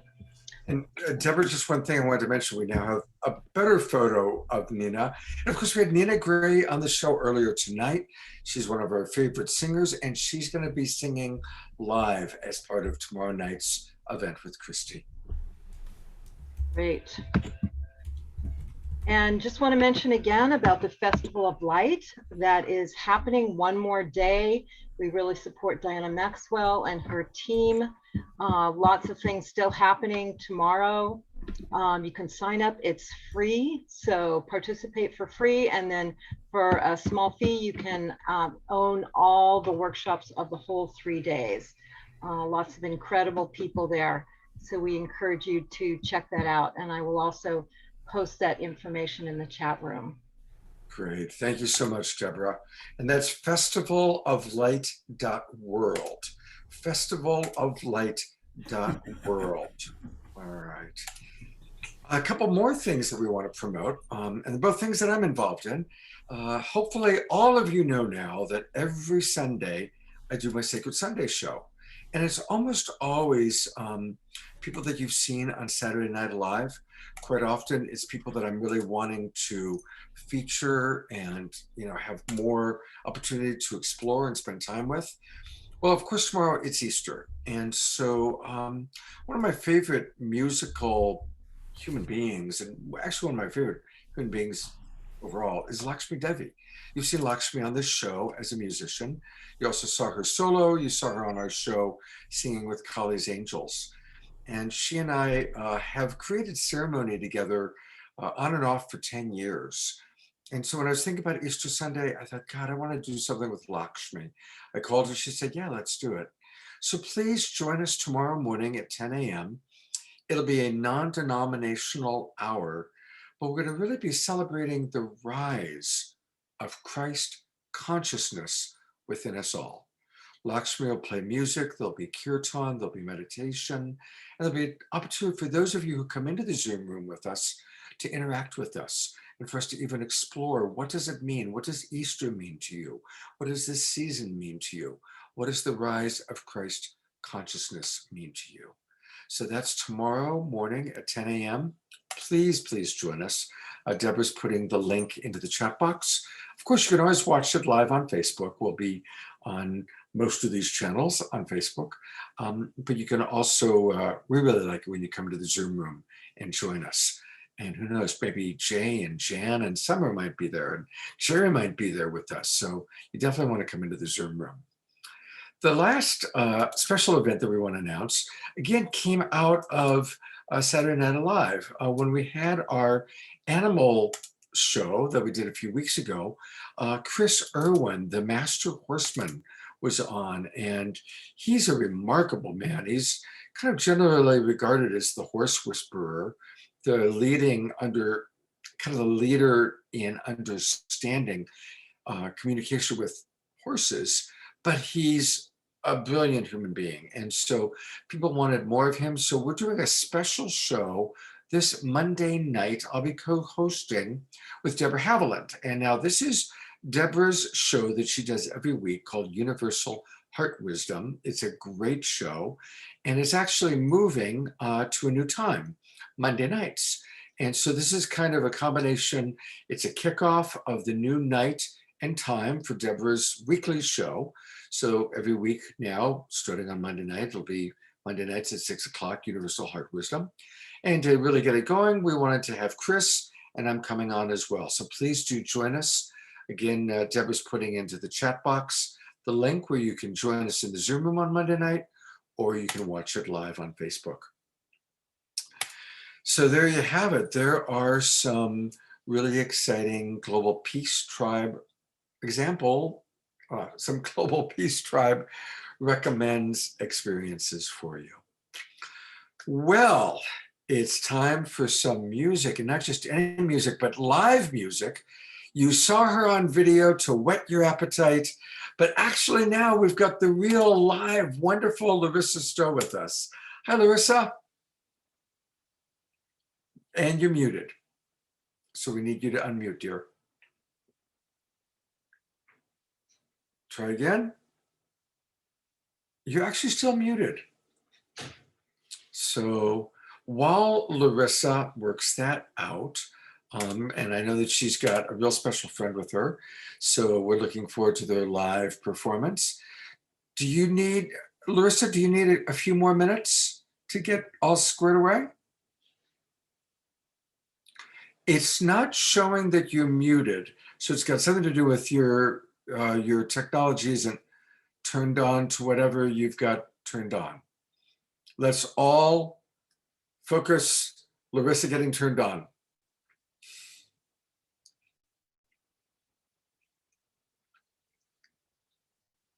No, not yet. All right, well, because I know they'll sort that out shortly. So I actually had one other thing that I was going to show, which was a little magic. So we are going to see our other really favorite magician, who's Shaun J. You guys love Shaun. And so we have so many video clips to play, but this is one of the very first times that Shaun was on our show. In fact, I think it was the first time. Anyway, here's some magic with Shaun J, and then we'll be back live with Larisa Stow. Here we go.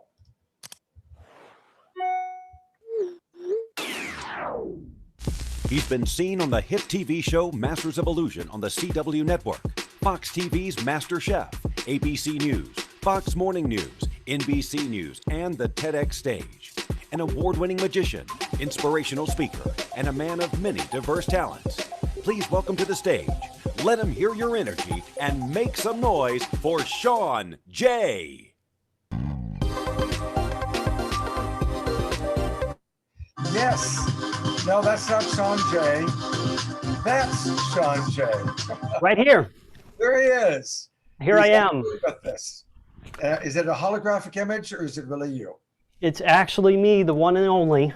All right, Shaun, welcome to Saturday Night Alive. Thank you. Yes, thank you, Scott. Thank you, Shariah, and thank you to the rest of the Global Peace Tribe for inviting me to be a part of this great event. This is a fantastic thing you guys are doing in the world with so much darkness and confusion right now.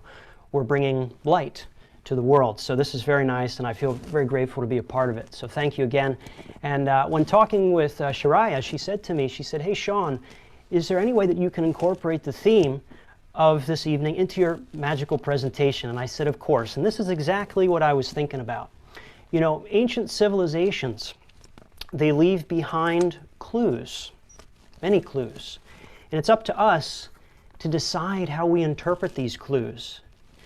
Now, at first glance, it might not look like anything special at all, right? But if we take a closer look at ancient history, if we do a little digging, like an archaeologist, we can find stories of courage, stories of friendship, and stories of demise, delusion, and defiance and war. All interesting topics. And even if we're able to just glean just a drop of wisdom from these stories and clues, we can change the way we think. We can change our mindset. And then in due time, we'll come to realize how smart these ancients really were. And if we combine the wisdom of the past with what we know now, we can prosper as a society.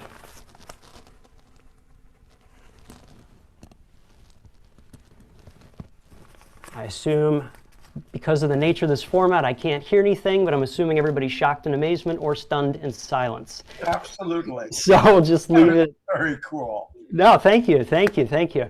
We'll just leave it right there. And what I was also thinking, though, what else can we learn from these ancients? And I was thinking that the societies of the past, they really focused on family values. It was one tribe. It was tribal societies. There were tribes all over. You know, if you think about the ancient societies of Asia, India, Latin America, these were all very family-oriented societies. And they all took care of their elders. They took care of their mom. They took care of their dad.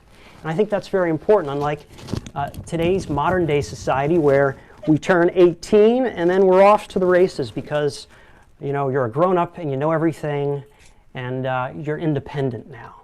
So I think the modern day society can learn from the past a little bit. And that's why I carry this around my neck. You're probably wondering what in the world this thing is. This is an amulet that I actually carry with me. This is something I made on a 3D printer. And if you look closely inside, you will actually see a little surprise. It's a picture of me, and right there, that's my mom. Oh.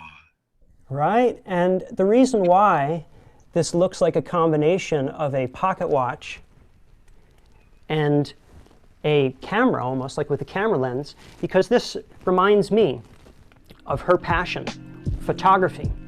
And this represents all the extra time that we have in quarantine. It's actually a gift. See, a lot of people, they're just sitting there wasting their time. They think that they're in control of time, but it's actually time that controls them. Watch.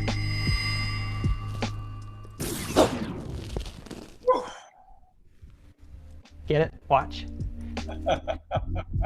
But you see, I have to ask you all, what are you doing with your time? Is it meditation? Or are you spending the time with those that you love? Spend your time wisely. You never know when you'll be able to see that person that you love again.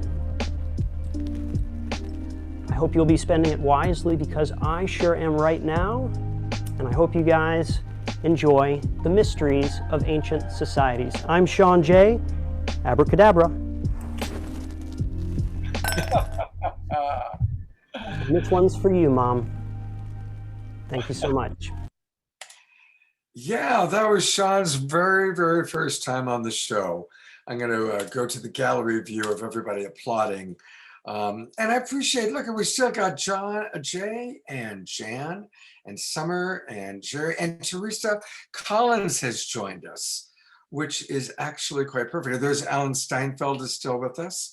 So yeah, you know, that's kind of perfect. We'll see, hopefully, if Larisa comes back on. I'm imagining she will. But you know, since Teresa Collins is with us, Teresa, I'm going to put the spotlight on you for a moment.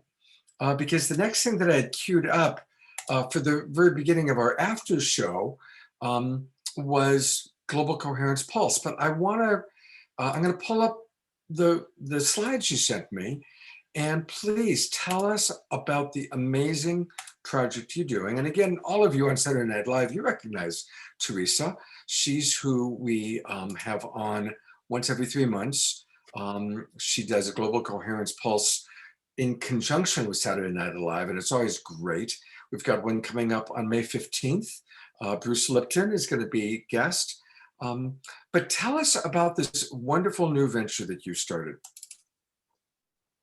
Well, Scott, first, I just want to say for you and Debra, like, congratulations. Like, what a beautiful unfolding year. And I just feel so proud, and I've been so touched the entire night. Like, there were moments like I'm grieving my sister, Sandra, who we all know and love so much. And there were moments in the show where I just got to like go right into that beautiful, just kind of grace. And so every moment tonight has been perfect. So I just want to say that. Thank you. Thank you so much. Wow. And, you know, Global Coherence Pulse, we actually celebrated 1 year last month. I didn't realize it. We were so connected to the World Water Day that we flowed right into that. But, you know, it's so nice that we've been doing this all together for the last year, where we just said, what can we do right now to support what's happening? And for me, it was around creating an opportunity for us to come together once a month and pulse the planet with our love and our care and our compassion, and to really learn to cultivate coherence in the heart of our everyday lives and as a community and in the world. So we've been doing it too, side by side. And I love when we can join together and combine a Pulse and a Saturday Night Alive. And you were saying our next one on the 15th, guess what's happening in the middle? Uplift has said that they're doing a broadcast celebration of love. So we're going to have Roland in the morning with the science of love and Claudia, and then they'll have an all-day broadcast from Uplift, landing into the evening that we have doing together with Saturday Night Alive and Bruce Lipton. What a lineup. So anyway, everyone out there, if you would like to join your heart with us and pulse the planet with love when it's needed most now, and be in a field where you can actually like build up some capacities, you know, join us at the globalcoherencepulse.org. Happens the third Saturday of every month. And Scott was saying about our new project is that we also created the Islands of Coherence, which is just a space for organizations and individuals who are choosing to lead from love, to have a social environment where we can deepen our own cultivation, where we can feel what it feels like to be in islands of coherence at this moment when it's most needed now. And also that we can experiment with collaboration and synergy and just live the life we're here to live in a field of others who are doing the same. So that's islandsofcoherence.net. And the Saturday Night Alive is a cluster in there, and lots of other clusters. And maybe everything is on one dashboard finally. At least I'm loving that part of it. So anyway, thank you for letting me share that. And thanks you for letting me play with you guys every quarter. I love it. I love doing it with you. You guys are the best. Thank you, Teresa. Thank you. Well, stick around because I'm going to actually show next Larisa Stow, by the way, has been texting me. She's going to get it together. We're going to close out the official part of this show with Larisa. But I'm going to go into one of the videos actually from the last time we had a Saturday Night Alive in collaboration with Teresa and Global Coherence. And as most of you now know, we have our early Zoom room show, which is usually when we have some interesting guests come and chat. And so we had Gregg, Braden, and Teresa Bueller, and Teresa Collins, who you just saw, and they had a lovely chat all about science and spirituality. And so we're going to take a look at 7 minutes of that chat. And I think all of you who are watching are going to really relate to this, because we are living in a magical time of science and spirituality coming together. You as well, and thank you for sharing a whole day with me. Thank you for inviting me back tonight, even though we did the early morning show. You know, it's I think the conversations that we're having right now, as we said in our program earlier today, it really comes down to the way we've been taught to think about ourselves. It is our story. And we are writing a new story. It's not a new chapter. I mean, this is a new book that we are writing now, based upon the discoveries, peer-reviewed science, rock-solid science that is now giving us new ways to think about ourselves, our relationship to ourselves, our relationship to one another, our relationship to the earth, our relationship to the cosmos, to the future, to the past. And it's in the presence of that new story, I think, that we find our highest levels of mastery. It's where we feel empowered, and it's what brings us together, Teresa. So we're going to be talking about that a little bit tonight as well. But thank you for a beautiful morning, and I'm looking forward to the evening that's unfolding right now. Isn't it fun? We get to, like, you know, have this little kind of hangout evening with our friends and offer something of value and yeah, some love to the community. And I'm excited that we have Teresa Bullard on. I've never met her before, so I'd love to have her bring on camera. Hello, and you're so beautiful. Oh, thank you, Teresa. It's a pleasure to be on here with you both, and with the whole team that's here, the panelists. And yeah, we are definitely living in some very interesting times, and as Gregg said, you know, a whole new way of life, a whole new book of life coming forward. And I hope that we can all work as a global conscious community to really bring a much more, you know, awakened and holistic approach to how we move forward in the world from here, as we write that new way of life, you know, as we create that new society. So it's a pleasure and an honor to be joining you all tonight, and I look forward to the conversation. Yeah, me too. And, you know, like Nassim, who I've worked with for many years, and you and Gregg, is that you're really bringing the science forward, which I think many people, we need to kind of understand this new way that resonates with our natural state of being. Like when we hear it, we feel it, and it reinforces something. In fact, I think it's what's going to stir a wave of awakening to really crest, is when the science and our experience are embraced together as a unified whole. And I really love that both of you are pioneers in that. And yeah, just thank you for being here.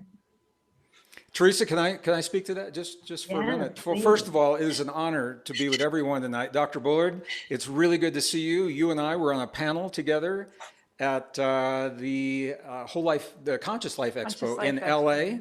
Yeah. That was, for me, it was the last live event I did before the lockdown. So it's good to see you again. And likewise. Yeah, and I think what we were doing in that panel and what we're doing right now, Teresa, when we talk about our story, I think what I'm finding is that so many people, even in my community and even in our colleagues that you and I know, I won't mention names, but people that we know, we're finding what part of our belief system works and what part doesn't. And the pieces that are breaking down, it can be a very frightening experience for a part of our belief system to break down. And this is where the science comes in. Because when we find that something that we once believed was true doesn't work quite the way we thought, we have the science to fall back on to give us a new story. And I think that science is becoming very sexy for a new generation now. You know, there was a time scientists were considered to be nerds and kind of laughed at. And now we're looking to the science, and young people want to contribute. They want to find the new ideas and create the new solutions. So science is very much in vogue again. And I think that is very, very cool and very sweet. I'm really happy to see that happening. It is very well said. And I feel that the science is certainly something we can really wrap our hands around. You know, it gives us a tangible, very grounded approach to, okay, well, where can we trust? Where is there some, rather than all of this subjectivity and just belief systems or just opinions, the science gives us something really solid and, you know, more tried and true in a way. But I also feel that the ancient wisdom mixed with the science brings forward wisdom that helps us guide the application of science, because science doesn't have all the answers. It has a lot of answers to help us understand things in the physical level of things, but there's also beyond the physical, there's the soul, there's the spirit, there's the mind.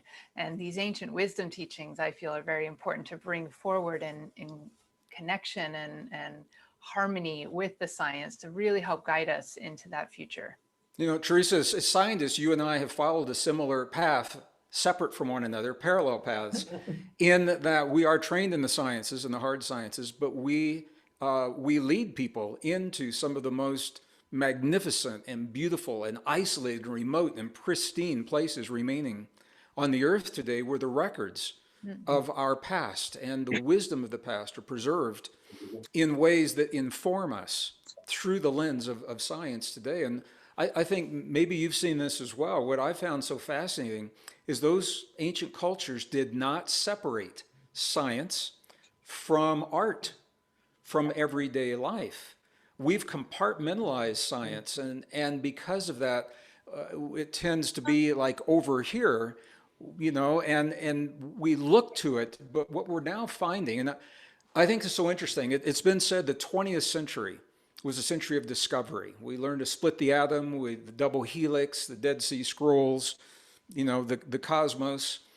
The 21st century, it's been said, is the century of application, learning to apply all the things that we have found to be true about ourselves and our relationship to the world. And I think this is one of those truths. Where do you draw the line between science and the chemistry of the body and art that changes the way we feel when we see it and changes the chemistry inside of our bodies? Where do you draw that line? And I think the answer to that question is what brings us together in times like we're doing tonight. And we are surrounded by alchemists of music and sound and wisdom and knowledge. So that's what the new story, I think, is really all about. Well, and you just said the word alchemist, and that's where I thrive in that field, because alchemy is where science and spirituality were one and the same thing. They didn't separate them. They practiced the laboratory works and the science, and they studied nature, and they practiced the art, which was the application of the knowledge, how to live it, how to use it to lift the inner world, the spirit. And the science and the art were hand in hand. The spiritual side of life was the art, the living it. And I love what you said about the 21st century becoming that era of application, but through application, may we come to true understanding. Instead of just knowledge, let's advance it towards true understanding, where we really, and then hopefully being guided even beyond that into wisdom. So thank you, Teresa Buehler. Thank you, Gregg, Braden, and thank you, Teresa Collins, who has left the house. All right, we have one wisdom jewel left. And to introduce it, I want to put the spotlight back on Debra Giusti. By the way, I want to acknowledge Debra's done an amazing job tonight. Her computer died. Imagine just before the big anniversary show and her computer died. But she had her trusty friend Jeffrey brought his over, and Debra, you've done a terrific job of making it all happen Yeah, it's amazing how we're dependent on our, technology, but you just got to go with the flow and keep knowing it will be fine. And it is, everything's fine. I'm here, I'm with all of you. It's been a beautiful show. I've gotten through it and it's amazing. And that's kind of what we do every day, don't we? Absolutely. So this last wisdom jewel I'm about to show, Debra, is about the divine feminine. I thought you might want to just kind of talk about the shows that you've created, divine feminine, equinox, the solstice shows that you've developed and created. I'd love for you to just share a little bit about that, and then we'll take a look at this wisdom jewel. And then finally, we'll conclude with Larisa Stow. Sure. Yeah. The empowerment of the divine feminine has been some of our more popular and potent shows. And that's because that's what's happening today, especially now as so many shifts are happening with everything. The feminine is really coming into power. The last show that we did on March 6th was Feminine Leadership Changing Our World. And it really demonstrated how women are coming into leadership positions and things are changing and they will continue to change. So, and this next show we're going to do is bring on the sacred masculine, because we're all working in partnership together. So really powerful. And the solstice and the equinox shows also are extremely potent, because we really go into the field and activate those portals that are happening at that time, all of us together, just like Teresa does on her shows with the Global Coherence Pulse. When we unify together in a high frequency field, it's incredible magic, incredibly powerful. And that's what those shows are about. So thank you so much. All right. So here's a wisdom jewel that Jay and Jane created for the most recent Divine Feminine show.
Love it. Those are some great quotes, aren't they, Debra? Yeah, beautiful. Thank you, Jay and Jan.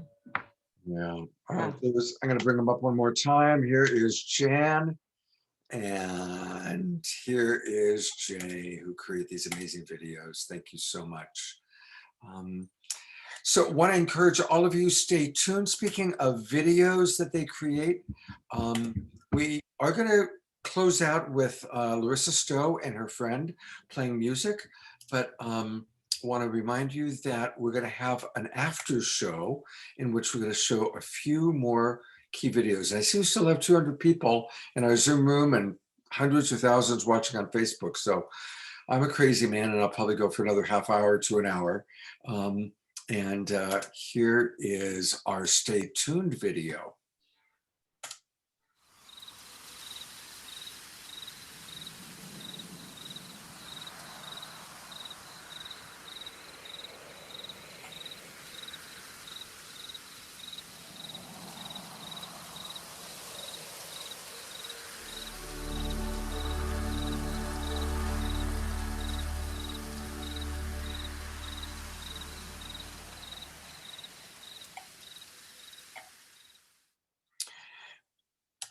Now, to be honest, we actually already showed the Gregg Braden video, so you're not going to see more Gregg Braden tonight. But we still have Pato and Antoinette and Deepak Chopra and some more Marianne Williamson, and a little more music, a little more magic. And most of all, we have Larisa and Benj and her friends. So, oh my gosh, like you've multiplied. We did. Can you hear me now? Yeah, you sound great. Oh my God. So I guess Deborah's computer crashed, and well, we've had multitude of some fascinating. It's been a night. It's been a night, people. It has been a night. Yeah, Gabriel had a hard time finding us tonight, and Benj had a gig earlier, but we're just grateful to have everyone, and we have Melissa here as well. So we have, speaking of the divine feminine is all about embodiment and grounding into what is rather than resisting it, right?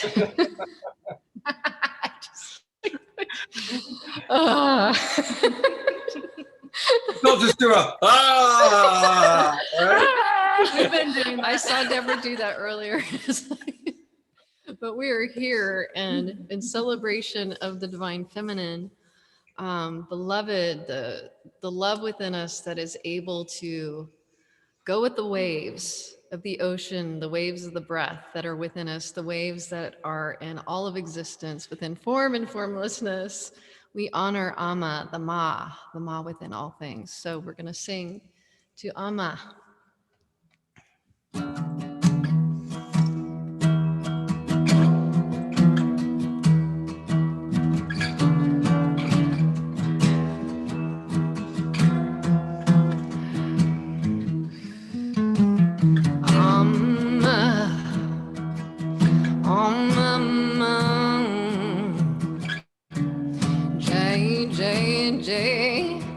Jagadamba,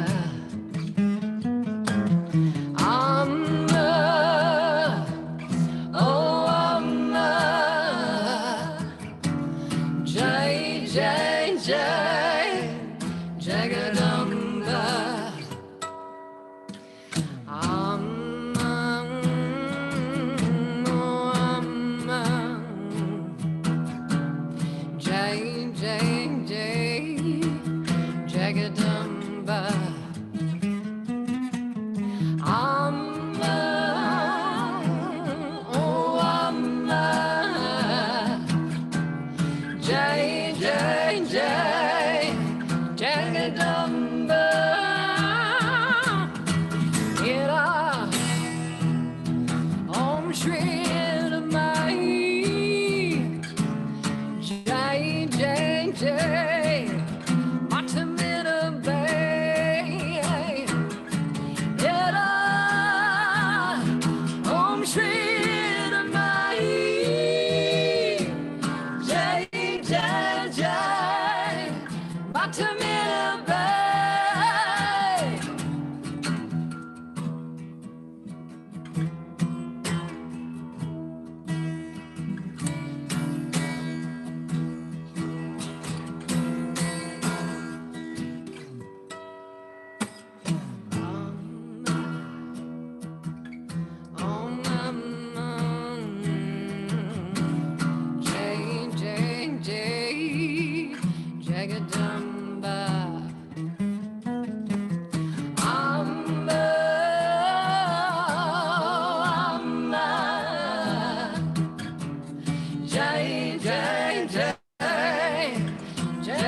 Jai Jai Jai Jagadamba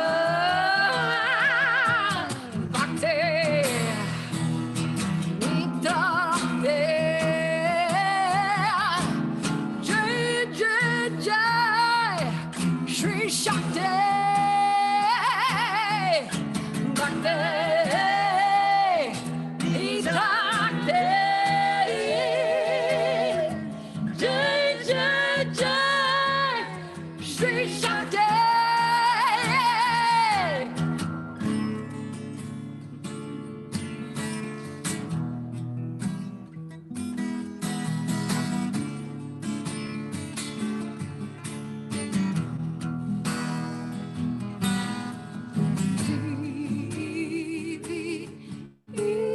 Shakti Amrita Pranadasi Bhuvaneshwari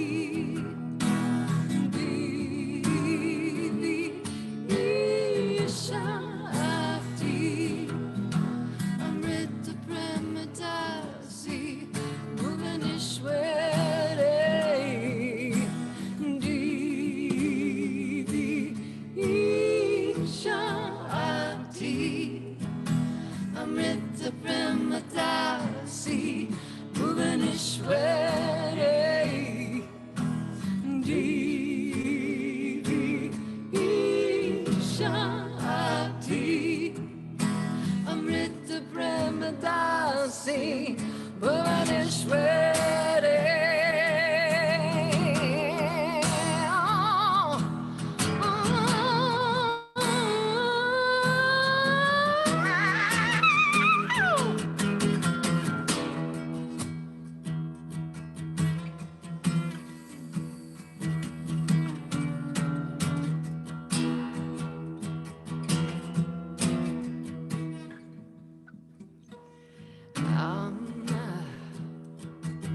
Oh mama, Jai Jai Jai Jagadamba. Amma, oh amma, Jai Jai Jai Jagadamba. Amma, oh amma, Jai Jai Jai Jagadamba. Amma, oh amma, Jai Jai Jai Jagadamba. Oh amma, oh amma, oh amma, oh amma, amma, amma.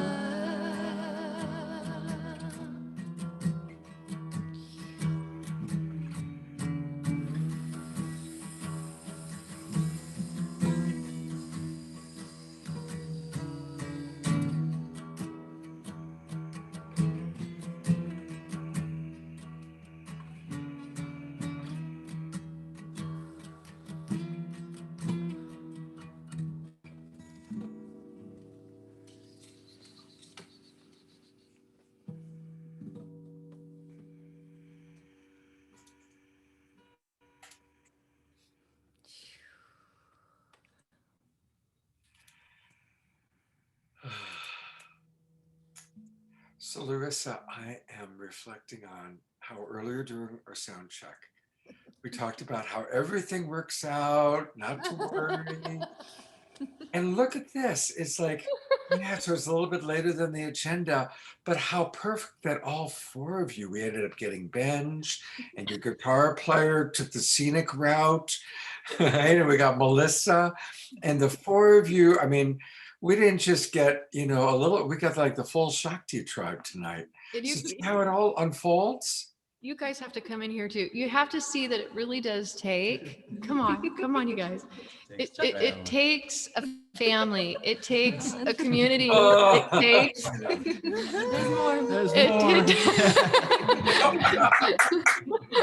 It takes a village to bring it all together, because we had, like, literally Phyllis was moving cars for Binge, and India was on the street helping to create space for Gabriel. It was, yeah, there's a lot of love here. There's a whole lot of love. Oh my God, so beautiful, so beautiful.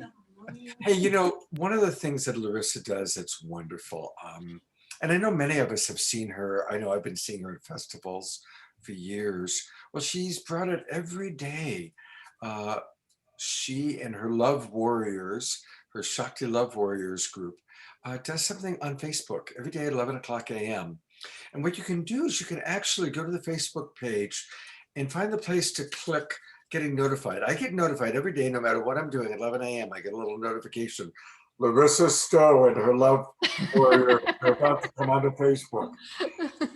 Oh, and it's beautiful. It's meditation, it's music. So, you know, and many of you are on Facebook right now watching us. So just go into the search bar and put in Shakti Love Warriors, or the group, and the group number, we'll put it in the link. I'll put it in the Zoom room. The link is 687-951-45991. That's probably too much for you to memorize. So I'm going to put it in. Just do a search on Larisa Shakti Love Warriors and it will come up. That's the easiest way to do it. Well, you guys, God bless your whole village. Really appreciating it. Thanks, Scott. Thank you. Yeah, Love you guys. Thank you so much. And thank you, Debra. And it really does take all of us, you know, and this is quite the amazing community, a beautiful, incredibly beautiful beings of support and fellowship. So we're honored. All of us are really honored to be a part of it and to contribute this beautiful vision. It's really amazing. Thank you, Larisa and Benj and everybody. You know, while you were playing, I received a text that notified me that Sandra Hay passed away this afternoon. Sandra was one of the co-founders of Earth Dance Global. And I know that she was very close to Teresa. And Teresa Collins, I'm wondering if you just do you want to say anything about Sandra? And while we're together, there's still hundreds of us watching on Facebook and 100, 200 in the Zoom room. So this is a chance maybe for us just to bless Sandra on her journey to the other side. And Teresa, is there anything you'd like to say?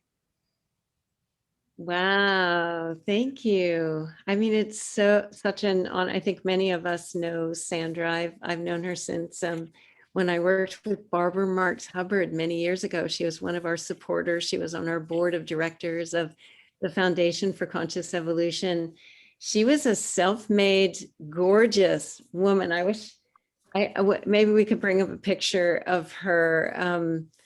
70 years old, and she was sexier than anybody that I've ever met. Just this little tiny package of sunshine, and created films and was really her and her husband Matt with the Earth Dance community and all the work that they did. And yes, she passed today. And I just want to say it has been an absolute privilege to be in a conscious community, working together to support a fellow friend to make their transition. And that's been the experience with Sandra and Matt by her side, her husband, the entire process being shared with everyone. I think this is a picture of Sandra and Matt. The entire process being shared of a conscious passing like this. Is this nothing like it? I hope we all, when it's our time to go, can be ushered out with as much love as I experienced our friend Sandra being ushered out in. I really, really hope that for every single human being. It was a beautiful, beautiful celebration of life. And we love you, Sandra. We love you, Sandra. Thank you, Teresa. Thank you for sharing that.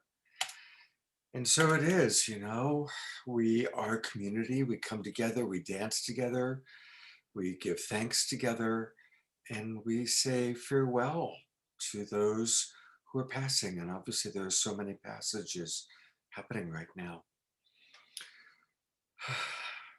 Well, I want to thank everybody for being on. This is going to conclude the official kind of show.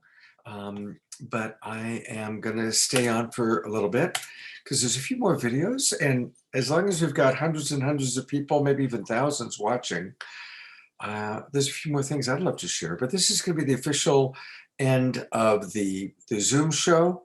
Thank you again, Larisa, and your incredible Shakti Tribe crew, Jay, Jan, Debra.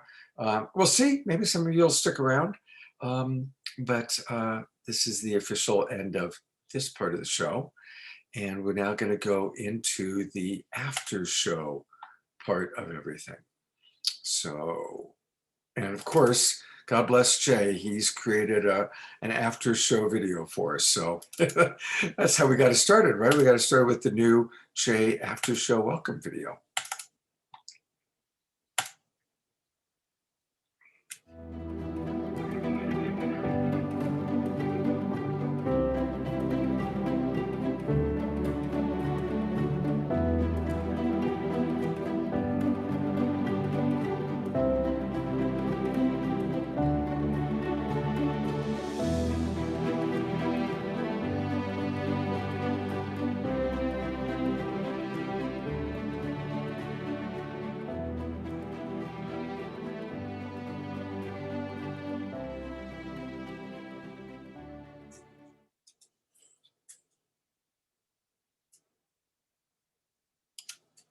Welcome everybody to the after show.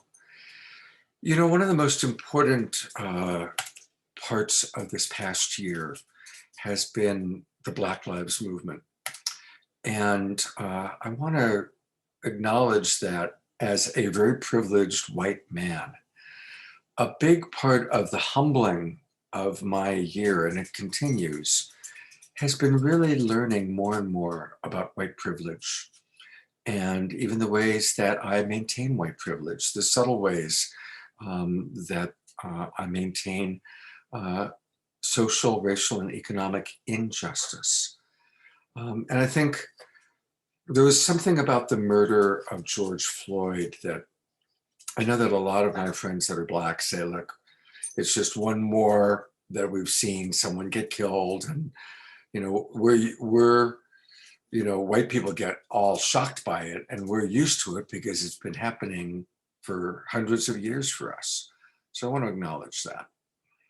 But I want to acknowledge that for me, and I think for many of us, seeing a police officer who's supposed to be here to protect with his knee on a man's neck for over 9 minutes, it was so blatant and so painful to watch. I know that for me, it was a big wake up. And I responded by having 6 straight shows on my Straight Talk show on Friday night. They were just Black people speaking. And we have, of course, the Black Lives Matter show here on Saturday Night Live, and had some really amazing speakers and people present. And so I want to acknowledge that right now.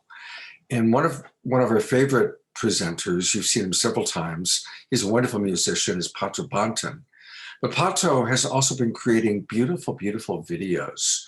And he created, in addition to creating something for Black Lives Matter, he also, for Martin Luther King Day, created a beautiful, beautiful video.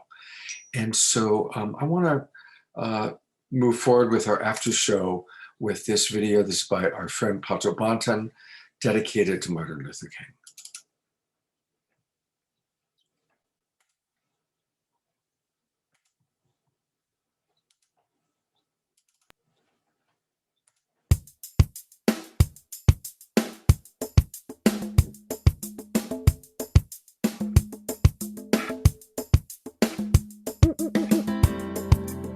Yeah. This one is dedicated to the king, Martin Luther King, our civil rights champion. Understand me, no man. And this one is dedicated to all the people all over the world, to every man and woman, every boy and girl, to everyone who believes that equal rights and justice should apply to all, regardless of our color, class, or creed. This one's for Martin Luther King, our frontline soldier, Martin Luther King, our peaceful warrior, Martin Luther King, our civil rights leader, Martin Luther King. This one's for him. Well, just like MLK, I have a dream today. And like Bob Marley, I got so much things to say. Hey, wanna talk about empathy, equity and equality. Wanna talk about ending war and how to end poverty, how to end racial hate and police brutality. Cause where there's no justice, oh Jah, there can be no peace. Seems like humanity is in a state of emergency. We need more ethical leaders with a sense of integrity, like Martin Luther King, our frontline soldier, Martin Luther King, our peaceful warrior, Martin Luther King, our civil rights leader, Martin Luther King. This one's for him. You see, there are so many problems, and we need some solutions. Yes, let's get together now and start a love revolution. And we can't stop, no, we can't slow up. We gotta keep pressing on. If you can't run, then walk. Can't walk, then it's time to crawl. He said, hate cannot drive out hate. Only love can do that. Darkness can't drive out darkness. Only light can do that, he said. Injustice anywhere is a threat to justice everywhere. I've decided to stick with love. Hate is too much to bear. He said, you can kill the dreamer, but you can't kill the dream. You see, unconditional love will rule in eternity. He said, the time is always ripe to do what is right. Lord, I hear the voice of Jesus say, don't give up the fight. He said, where do we go from here? Chaos or community, my people. Instead of fighting each other, show some unity. He said, we fight injustice with civil disobedience. So speak up, don't be silent, and always remain non-violent. Yeah, let's work it out, don't fight it out. Come on everybody, let me hear you sing it. Let's work it out, don't fight it out. This one is for the king. Let's work it out, don't fight it out. Come on everybody, one more time. Let's work it out, don't fight it out. Yeah.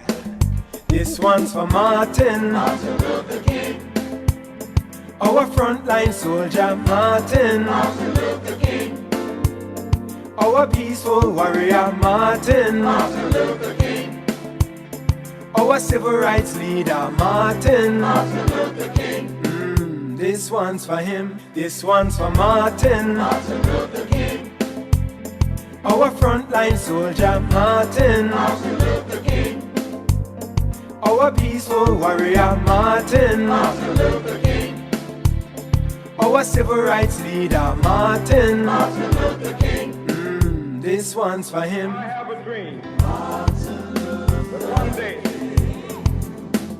this nation will rise up, live out the true meaning of its creed. We hold these truths to be self-evident, that all men are created equal.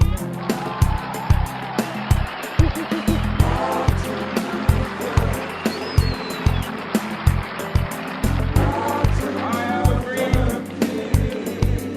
that one day on the sons of former slaves and the sons of former slave owners will they be able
I've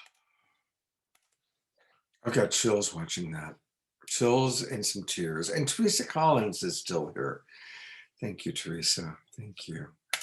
I'm going to put on gallery view. I mean, isn't that video just incredible, Teresa? You know, the way because it's so upbeat, and yet what he's presenting is so incredibly heart-wrenchingly important. I just love Pato. His sensibilities are so exquisite. Every video he does, every song he does is just like right there. Plus, do you know he has 11 Perfect. Perfect message. That was just so much fun. My whole heart was just, yeah, so happy.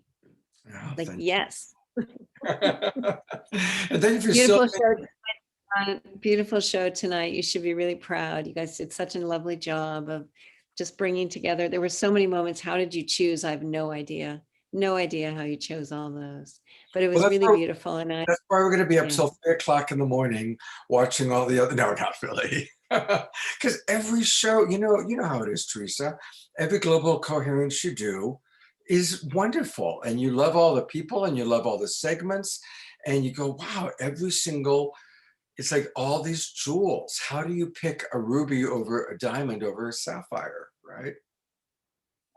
Yeah, so beautiful. I hope that your show and ours and other things like this get supported, because if we can make those shows into small clips, like libraries of things where we could go back and just touch into the ones that we really need to see, or, that people would have easy access to, because in the moment they're impactful, but they have so much that they can offer for the next wave of people who are coming in and just looking for something. So I really hope, Scott, that we both receive the abundance that we need in order to take these little gems and to make them be like blossoming flowers that we can just like send out wide. So I pray for that for both of us. For that, I'm getting out my magic wand, and yes, with my magic wand and all of our global peace tribers listening in, may it be so. Maximum grace for us all. Maximum grace that each and every one of you listening and watching, whatever it is, your form of service, your form of contribution. May you be fully blessed and graced with being able to express yourself and be of service in your way. Because each and every one of us is a cell, and an imaginal cell, as Gregg Braden talks about, as Deepak talks about, in the butterfly that we all are creating. Scott, we had a meditation this morning, a meditation and breakout group, and it was the theme was about living our dream. And at the end of us coming back from sharing in the breakout groups, we had this moment where we're looking around the screen, like we can imagine right now. I don't know how many people are on, and just imagine that every single person that was on tonight, imagine a world where every single one of us is actually living the life that we came here to live. That like Scott, that you're living the life, that Debra, that Jay, that Jan, like that every single one of us is actually living the love that we're here to be. So I just wanted to say that. Those remind me of that. I love that. That's beautiful. Hey, there's Jan. Jan just came and joined us. Yeah.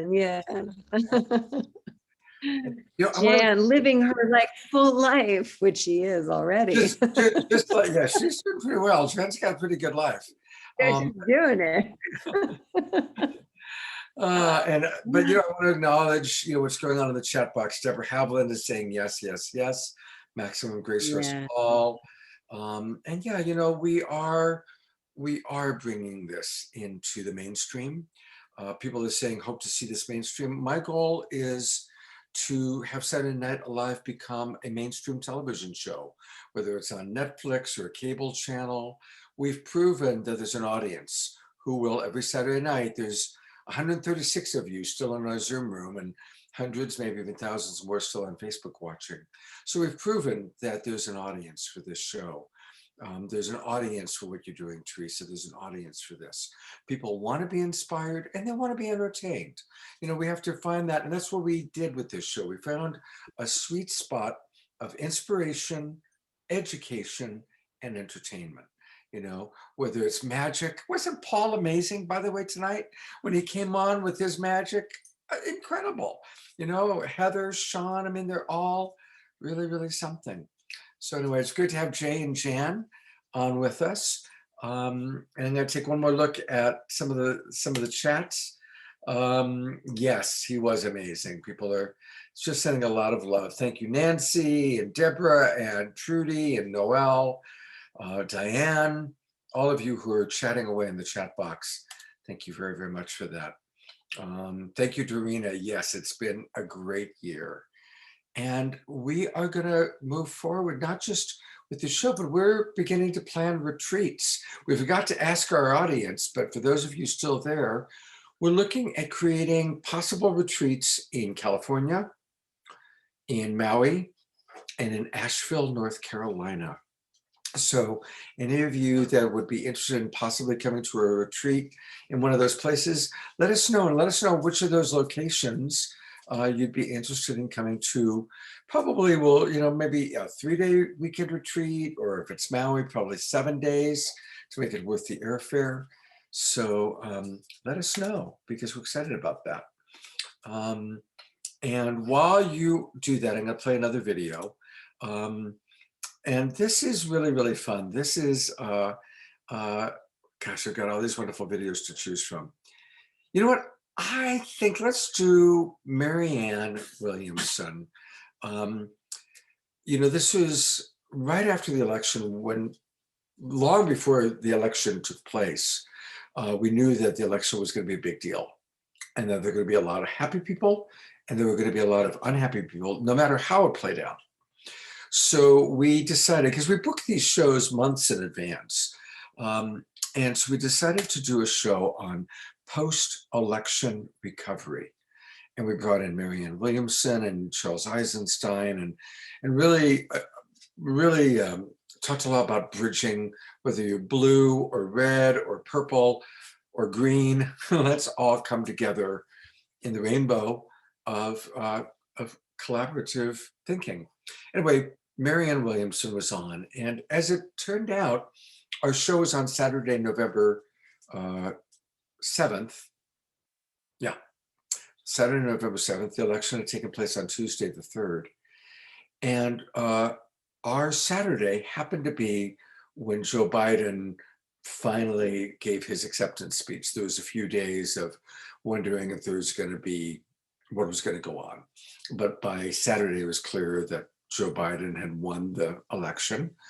And he gave his acceptance speech at 5 o'clock Pacific time, and we went on air at 6 o'clock Pacific time.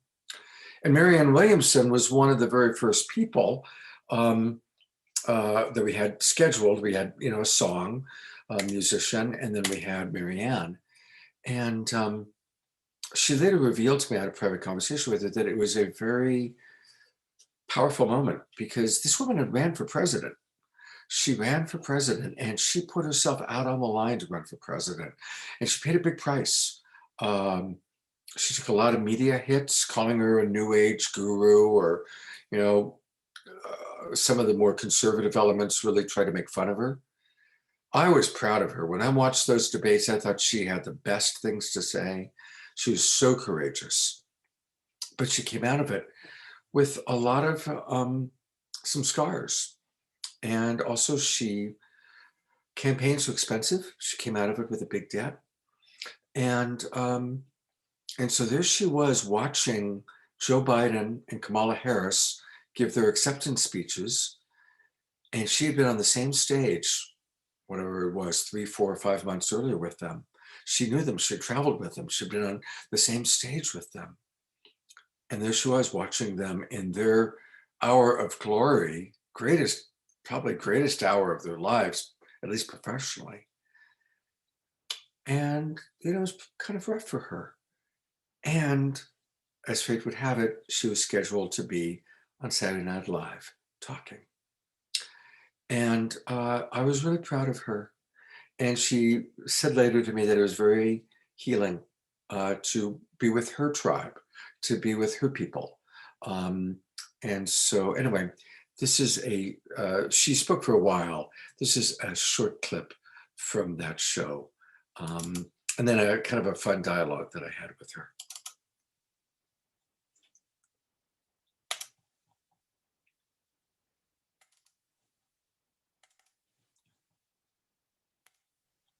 And so I'm going to ask that you join with me and remember that America has two, one of the things that Biden said in his talk tonight was, he referred to what Lincoln said about the better angels of our nature. If it was 200 years ago and you talked about, there was no modern psychology, Freud hadn't been born yet. And if you talked hundreds of years ago to someone about inclusion and kindness and tolerance and compassion and mercy and forgiveness, they would say, oh, you mean angels. And if you talked about meanness and judgmentalness and unkindness and cruelty, they would say, oh, you mean demons. And then we thought we were so smart, we left concepts like that behind. But what are those facets of our character, except the angels and the demons within us? Tonight, let's dedicate ourselves to the angels of our better nature. Tonight is not a night to say, well, I'm Democrat or I'm Republican or I'm Green or I'm Libertarian or I don't believe in the political system. Tonight is the night to remember we're Americans and we're never going to agree about everything, and we don't have to. In what relationship? In a marriage, in a love affair, are you going to agree about everything? Intimacy is about knowing how to navigate the fact that you're not always going to agree, not about the fact that you do always agree. So I just want to complete with a prayer for forgiveness for our country. I think all of us need it tonight. Dear God, we place our country in your hands. And we ask that a great wave of forgiveness wash us clean. May all the walls that would divide us, our judgments about each other, dear God, remove them tonight. We pray for Donald Trump and we pray for Joe Biden. We pray for them both. And we pray for all Americans. And we pray for our country, dear God, that has been so divided. May there be a miraculous healing now. Repair us, dear God. Make all our crooked places straight, heal our wounds. Restore our decency and our love for each other. Tonight, break the chain. May we remember tonight that oneness which is your presence within us. In this we are united. We drop our judgment, we drop our blame, we drop our hatred. And in this moment of love, may miracles be called forth. And so it is. We all say, amen. And so it is. And so it is. I was going to continue to play where she and I had a beautiful repertoire, but I actually want to just end tonight with that, with a prayer for America, a prayer for our world, a prayer for our global peace tribe, you and you and you, and yeah, you over there too. Maximum grace for us all. Happy Easter weekend. Please do join me tomorrow morning, 10 o'clock. It's going to be a really special show with my dear friend, Lakshmi Del Sesto. And may we all experience the rising of Christ consciousness, or whatever you want to call it. Thank you for watching tonight. Thank you for being a precious part of our global peace tribe. Good night.